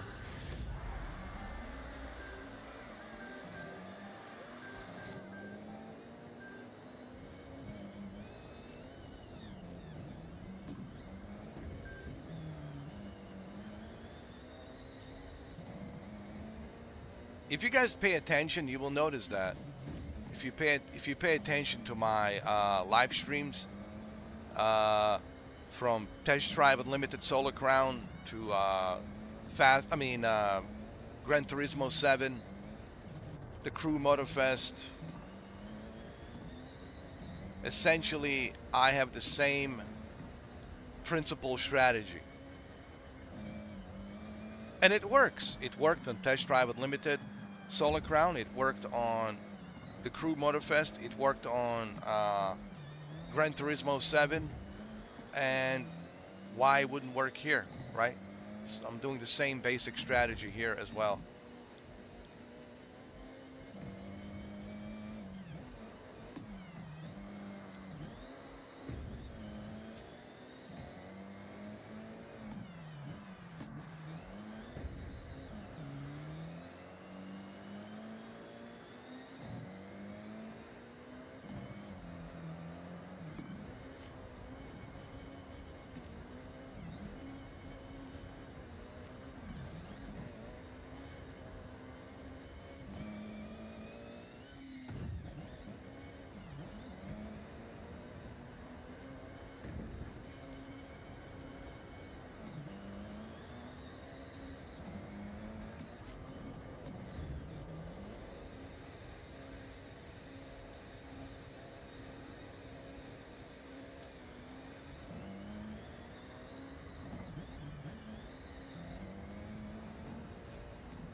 Fourth place.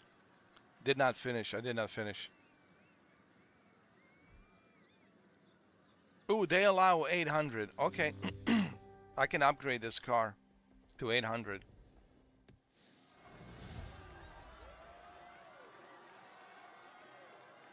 There's also a Subaru that I need to upgrade. There's a Subaru.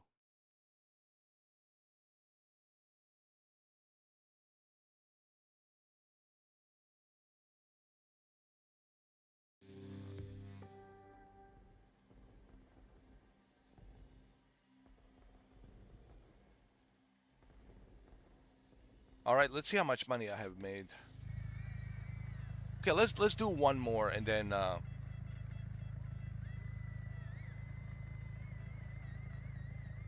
I got 1,813,000. You see, 1,813,000.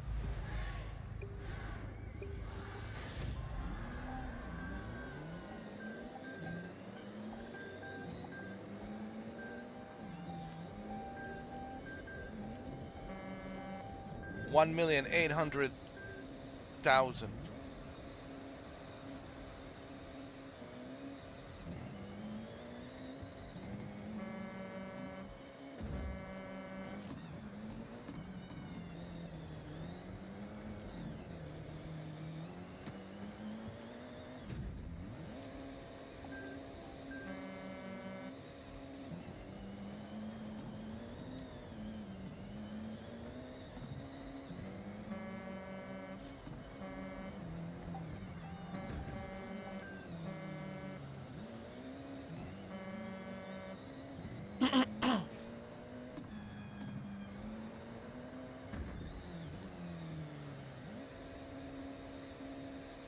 on, come on.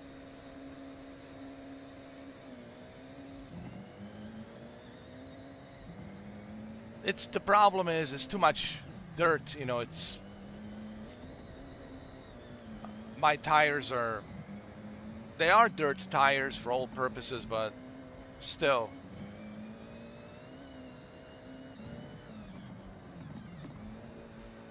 I need more torque, you know.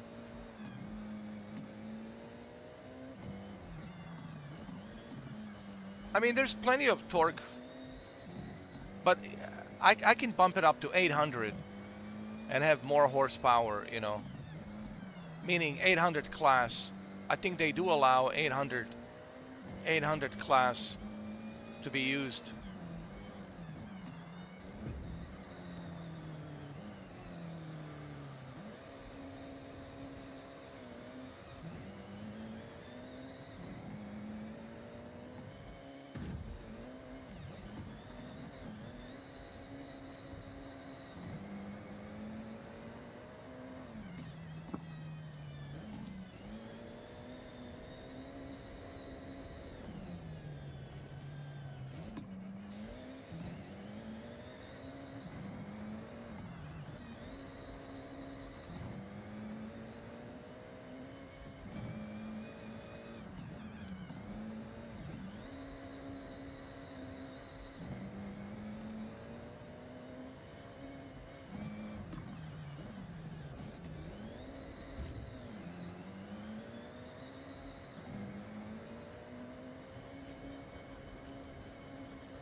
Oh man, these tracks are ridiculous. Like, how long are they, dude? Like, whoever created these tracks, like, ridiculous, dude. Like, they're too long, dude. Like, these tracks are too long, dude. You gotta make them shorter, dude. Like, they shouldn't be this long. As a circuit, you know, like, yo, come on. Way too long. Way too long, in my opinion, man.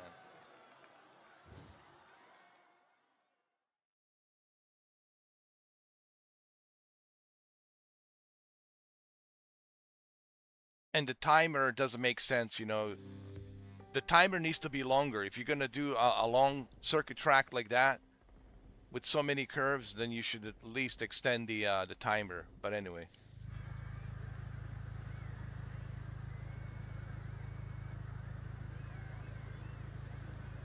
yeah, these like they're too long, dude. 3.1 miles, dude. Are you crazy?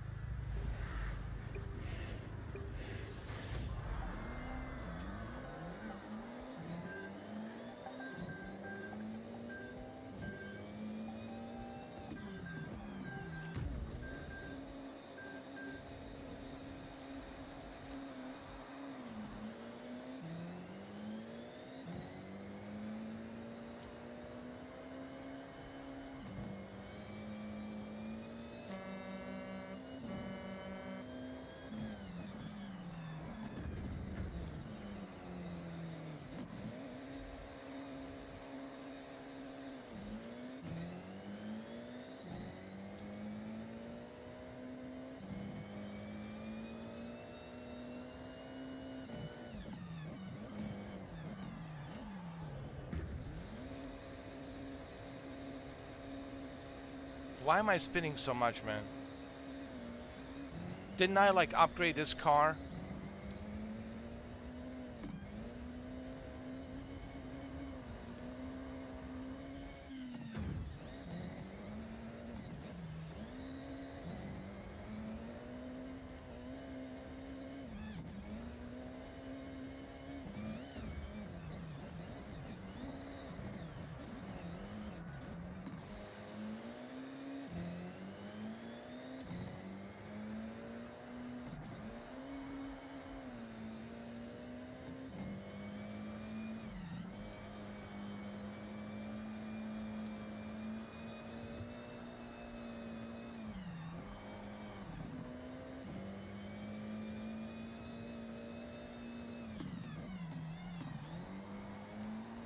I don't know why this car is spinning so much. I mean, I spent like 100,000 credits on this.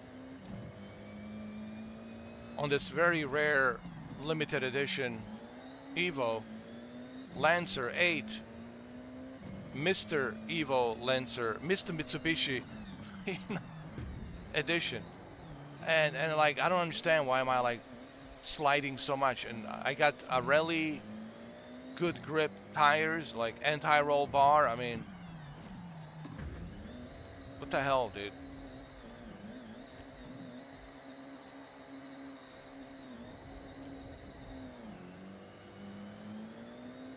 Doesn't make any sense.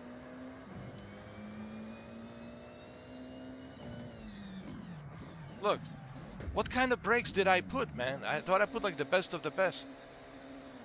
Yeah, something is off here, dude. It doesn't.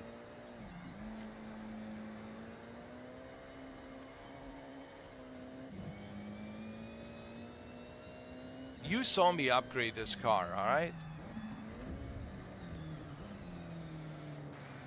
Okay? It doesn't make any sense, bro.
Ah, well.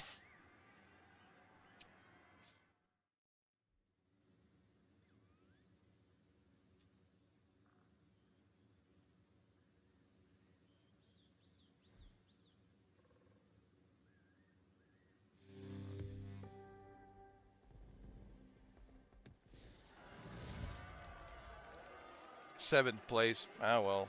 It is what it is.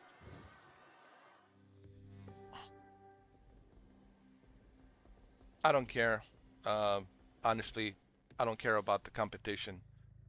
I only care about making the money.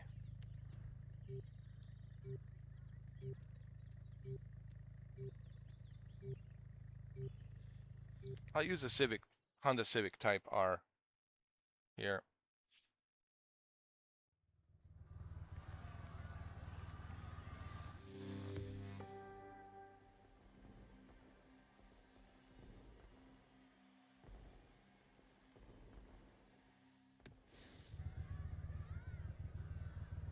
Okay, let's go. Honda Civic 2004. These guys are faster. I'm 480, but I'll try to manage.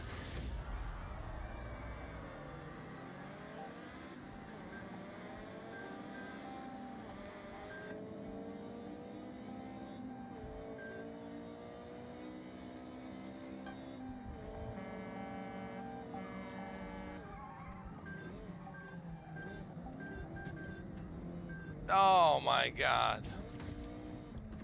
This is already going off to a bad start.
Oh, whoa.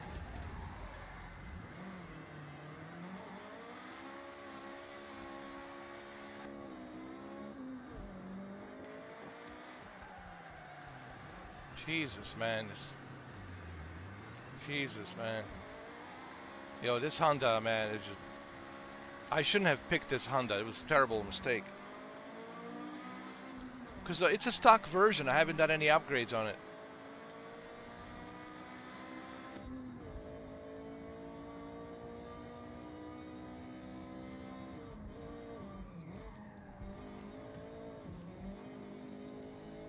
But I don't care. I'm just here participating, making some credit, making some money.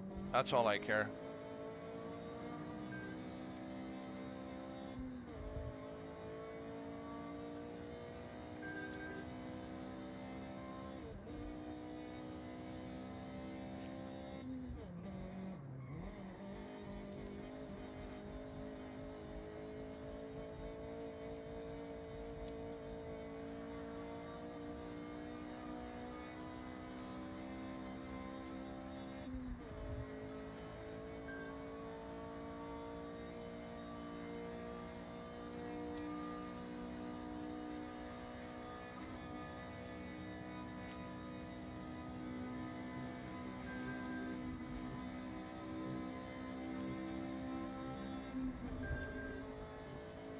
I won't be able to make it.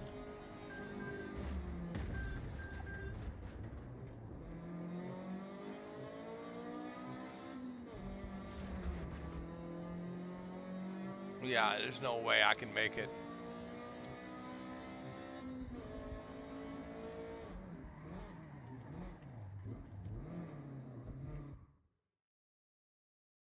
Nah, the car is just not fast enough, man. It doesn't have any upgrades. It's just forget it. I don't even know why I'm participating in these multiplayer racing events, to be honest. I think I have enough money. I got 1,800,000. I'm good.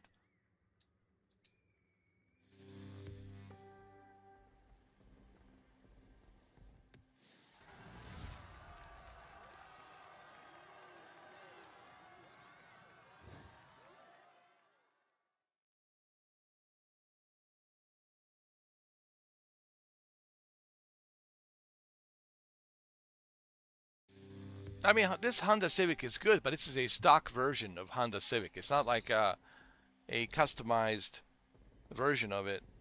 There's no upgrades. It's just a stock version, you know. You need to understand that. There's so much I can do here. I'm the slowest. Look.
But hey, it doesn't matter.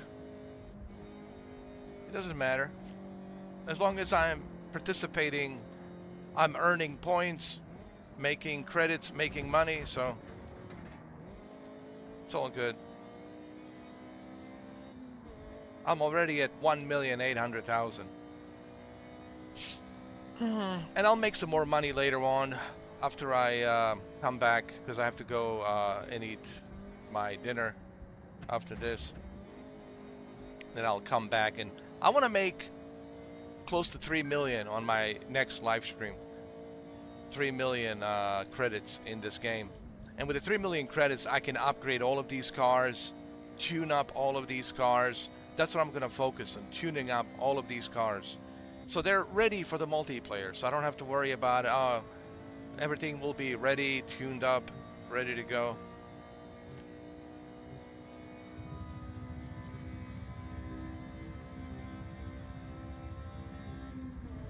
Can I make it?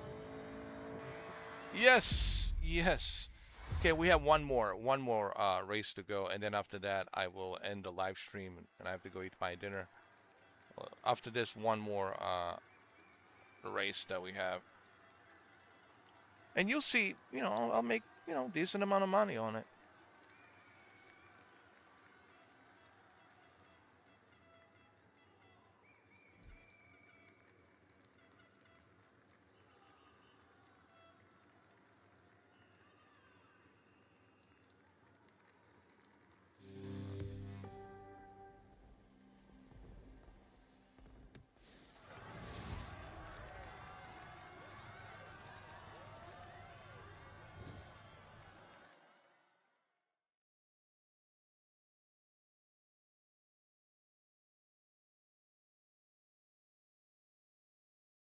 Yeah, here we go. This is the one last race before this event is over. And then I will end the live stream, and then I have to go eat my dinner, and I'll be back around like 7 o'clock.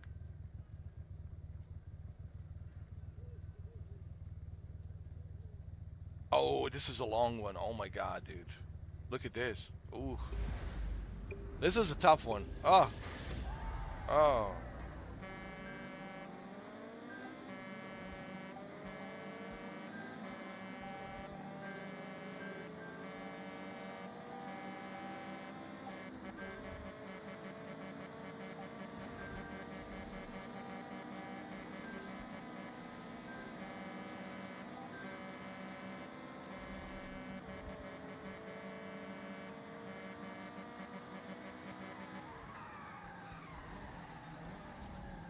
Yo, yo.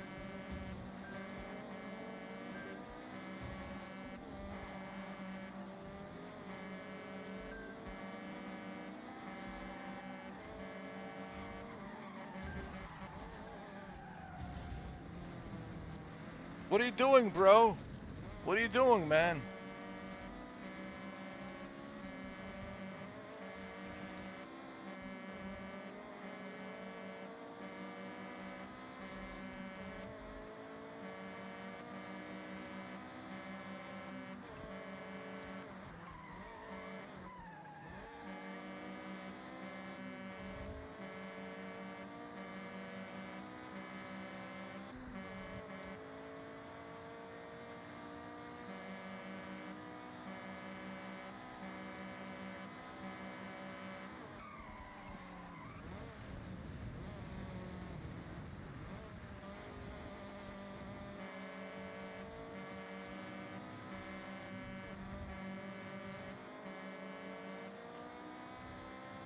He sent me a message. He says, "You're not going fast enough."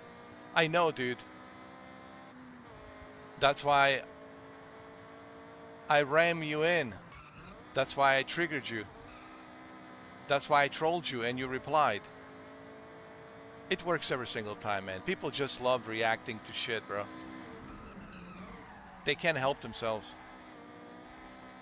I know I'm not fast enough, dude. That's the whole point. I know I'm not fast enough. There's no way I can win, dude. No, am I trying to win? I'm just trying to collect the money, dude. But he doesn't know that. He thinks I'm trying to compete. Like, yo, dude.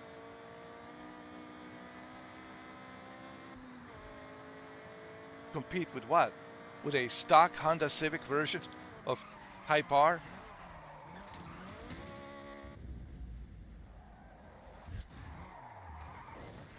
Oh, forget it, man.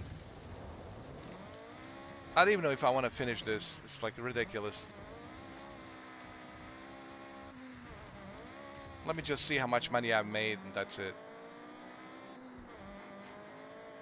I need to upgrade all of these cars because, you know, it's hard for me to go and play these multiplayer games if half of my cars are not upgraded and tuned up. I need to use all this money that I have to tune up my cars.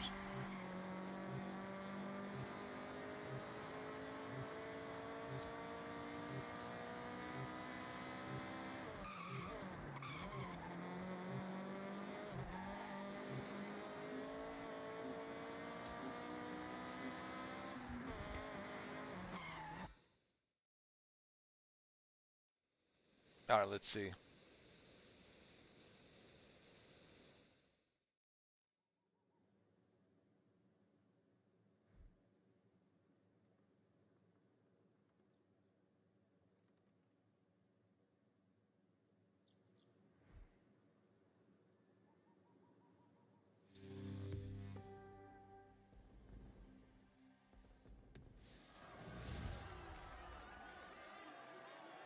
All right, let's see how much money I have made.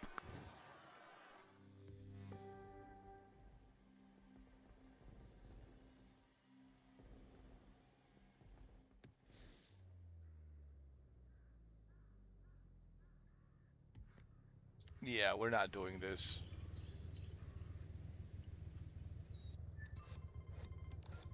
Let's see how many points. All right, see, I leveled up, level 88. Will spin received. How much credits did I make? How much money? See, look at all that money I made, dude. Look at that. Look at that. and now I have 1,854,000. And on my next live stream, I will make close to 3 million. And then with the 3 million, look, I'm level 88, man. That's pretty good. And with 3 million, I'll be able to tune up all of my cars and have all the cars ready for the multiplayer. So when I decide to jump into these multiplayers events, then I'll have all my cars tuned up. You know, like this Honda, like what I'm going to do, it's not tuned up, it's stock. Of course, they're going to be faster than me, you know, because it's not tuned up. So it's like ridiculous. So I need to like tune up all of these cars. And 3 million, it's more than enough for me to tune up all of these cars and then have all these cars ready and then compete, make some more money, buy some more cars, tune up some more cars, and, you know, do some wheel spins, or earn some more money. And, you know. Now, speaking of wheel spin,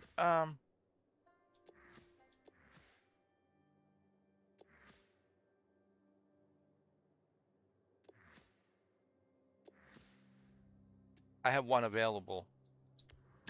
All right, all right, all right. Give me some money. Give me some money. Money, money, money, money, money, money. 150,000. There you go. There you go. You see? See? Yo. Yo. There. I'm at 2,492,000. So I'm ready. I am ready.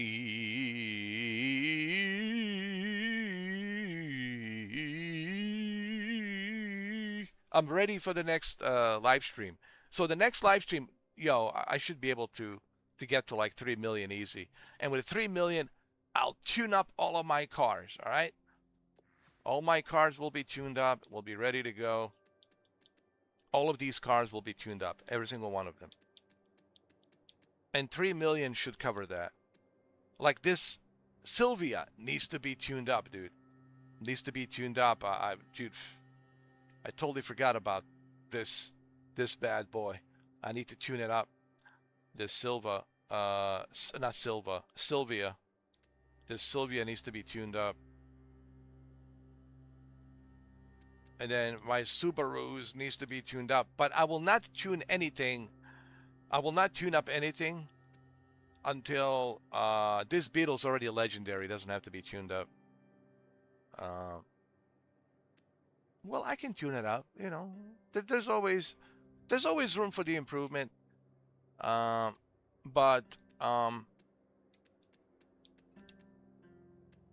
well, this Dodge Ram TRX 2024 Dodge Ram TRX certainly needs to be tuned up.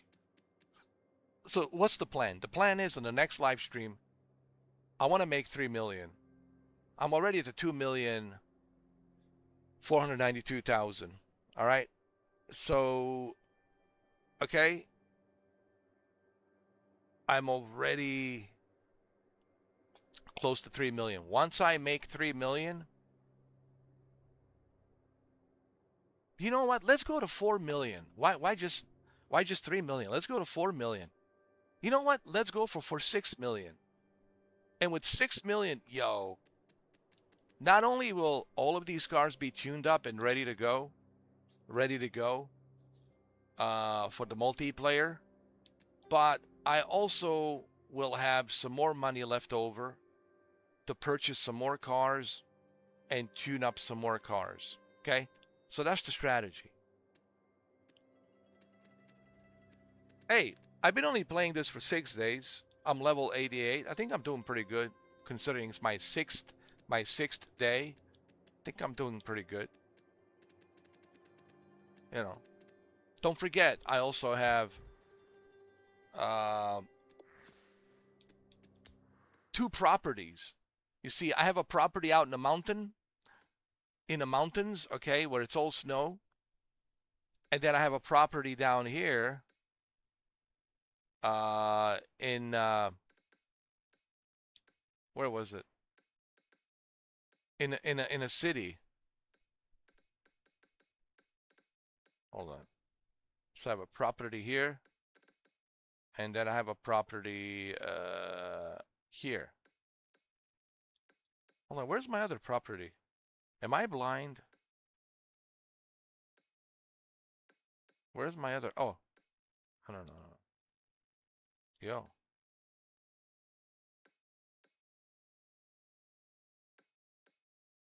Oh yeah.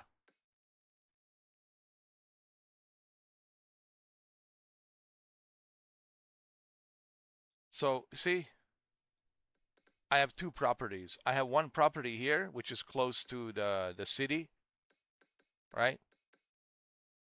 Not far from the city. And then I have the mountain property here. So why is this so good? Well, because I can fast travel, dude. I don't have to like drive all the way from here to here, which takes a long time, so I can just fast travel and go here. Or if I buy some more property, I can just fast travel. I can get there quicker. Which helps, because sometimes you don't want to drive. It's, you just want to get there quick. You want to get there fast. You don't feel like driving, right? So having these properties certainly helps, right? So I have achieved quite a lot in 6 days. I'm level 88. All right. So on the next live stream, we'll try to do um, um, some more multiplayer. We'll probably fix on the we'll fix ourselves. I'll fix myself on the spec. Like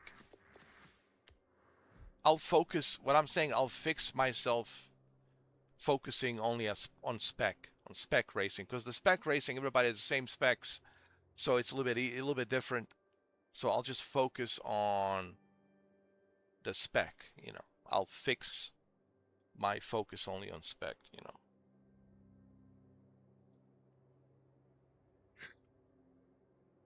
That's what I mean. I'll fixate myself. What I'm trying to say, fix meaning fix focus. I'll fixate myself just on a spec racing.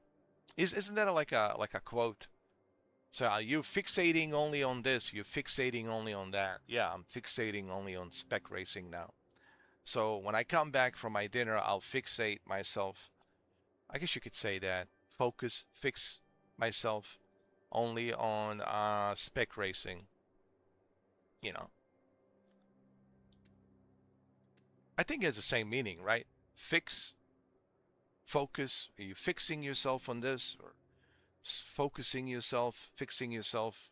I'm fixated on spec racing. So when I come back, we'll just do spec racing for like an hour, maybe hour and a half, and then we'll try to make 6 million. After 6 million, then I'll tune up all of my cars, and have all the cars tuned up and ready.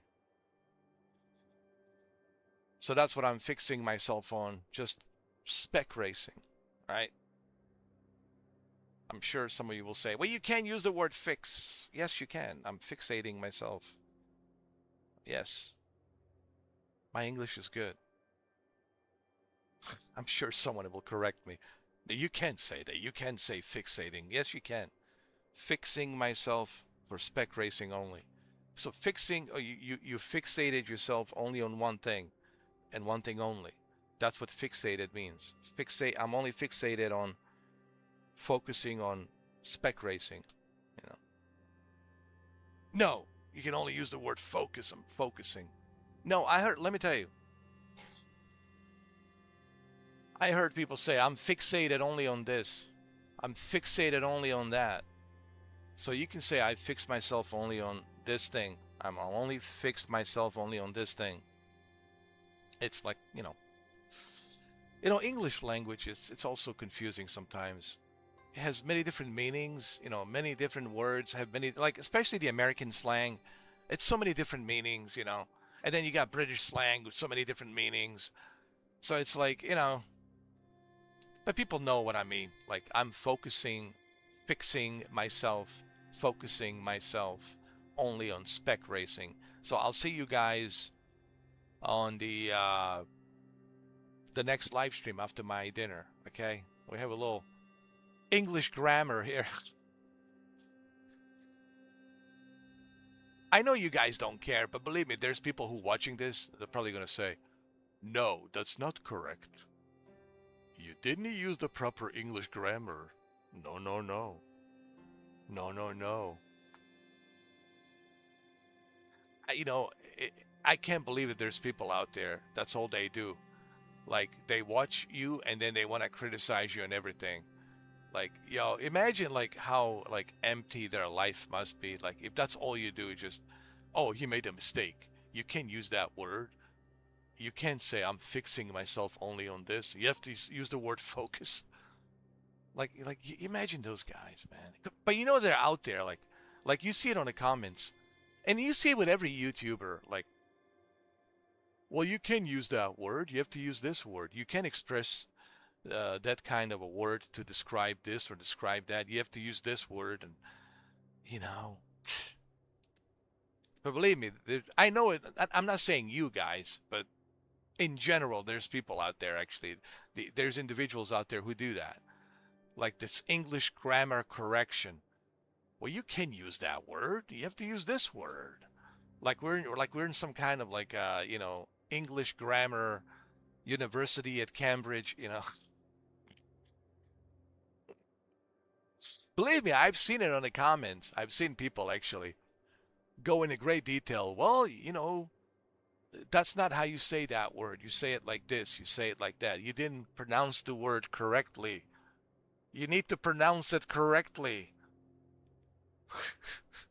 I call them English grammar trolls. Yes, they do exist. Yes, they do exist. English grammar trolls.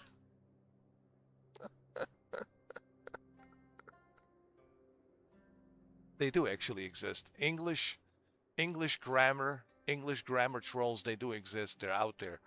Okay. Just read your comments.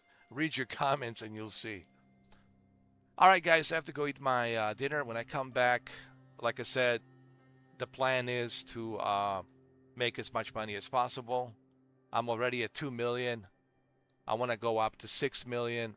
And with 6 million, I should be able to tune up all of my cars. All my cars, I should be able to tune up. And when I tune up all of my cars, then I'll have no problem doing any of these multiplayer events, right? Drifting, road, dirt, cross-country racing. All of these I should be able to do. And I'm level 88. Listen, level 88 so far.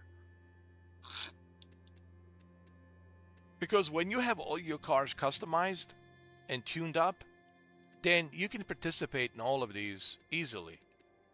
At least you have a good chance of like getting to the 5th place or 6th place, right? Or 7th place instead of coming last or not even finishing the race. So that's what we're doing next on the live stream. All right, guys, I have to go eat my dinner and happy Memorial Day weekend, right? It's Memorial Day weekend. Tomorrow's Memorial Day. I can't believe it's already Memorial Day. June is just around the corner. And 007 James Bond is coming out this week on Tuesday. I don't know. We'll see how it is. I heard all sorts of things. I heard it's a very short game, 10 hours, but you can like kind of speed through it quicker than that, like within like 7 hours. I heard some people say you can speed through it within 7 hours if you're really fast and if you know what you're doing. But if you take your time, probably like 9 to 10 hours. But so it's a short game. It's only single player, no multiplayer. $70, really, dude? That sounds to me like a ripoff, dude. Sounds to me like a James Bond license ripoff. But hey, we'll see. We'll see the reviews. We'll see what people are saying. Okay, I'm skeptical about First Light 007. And I'll talk more about it when the game is released. I'll make videos about it. I'll give you my opinions, my thoughts. I'll watch other YouTubers play, and I'll let you know what I think. Anyway, but yeah, I'm skeptical. You know, I'm super skeptical about 007 First Light, especially since there's no demo. Really, dude, it's a brand new IP, and there's no demo. Like, really? But anyway, we'll find out. We'll find out pretty soon. All right, the game's coming out on Tuesday. All right, guys. Well, I'll see you shortly. I'll be back around 7 o'clock. Thank you for watching, and happy Memorial Day weekend. I'll see you soon. I'll be back. I'll be back later.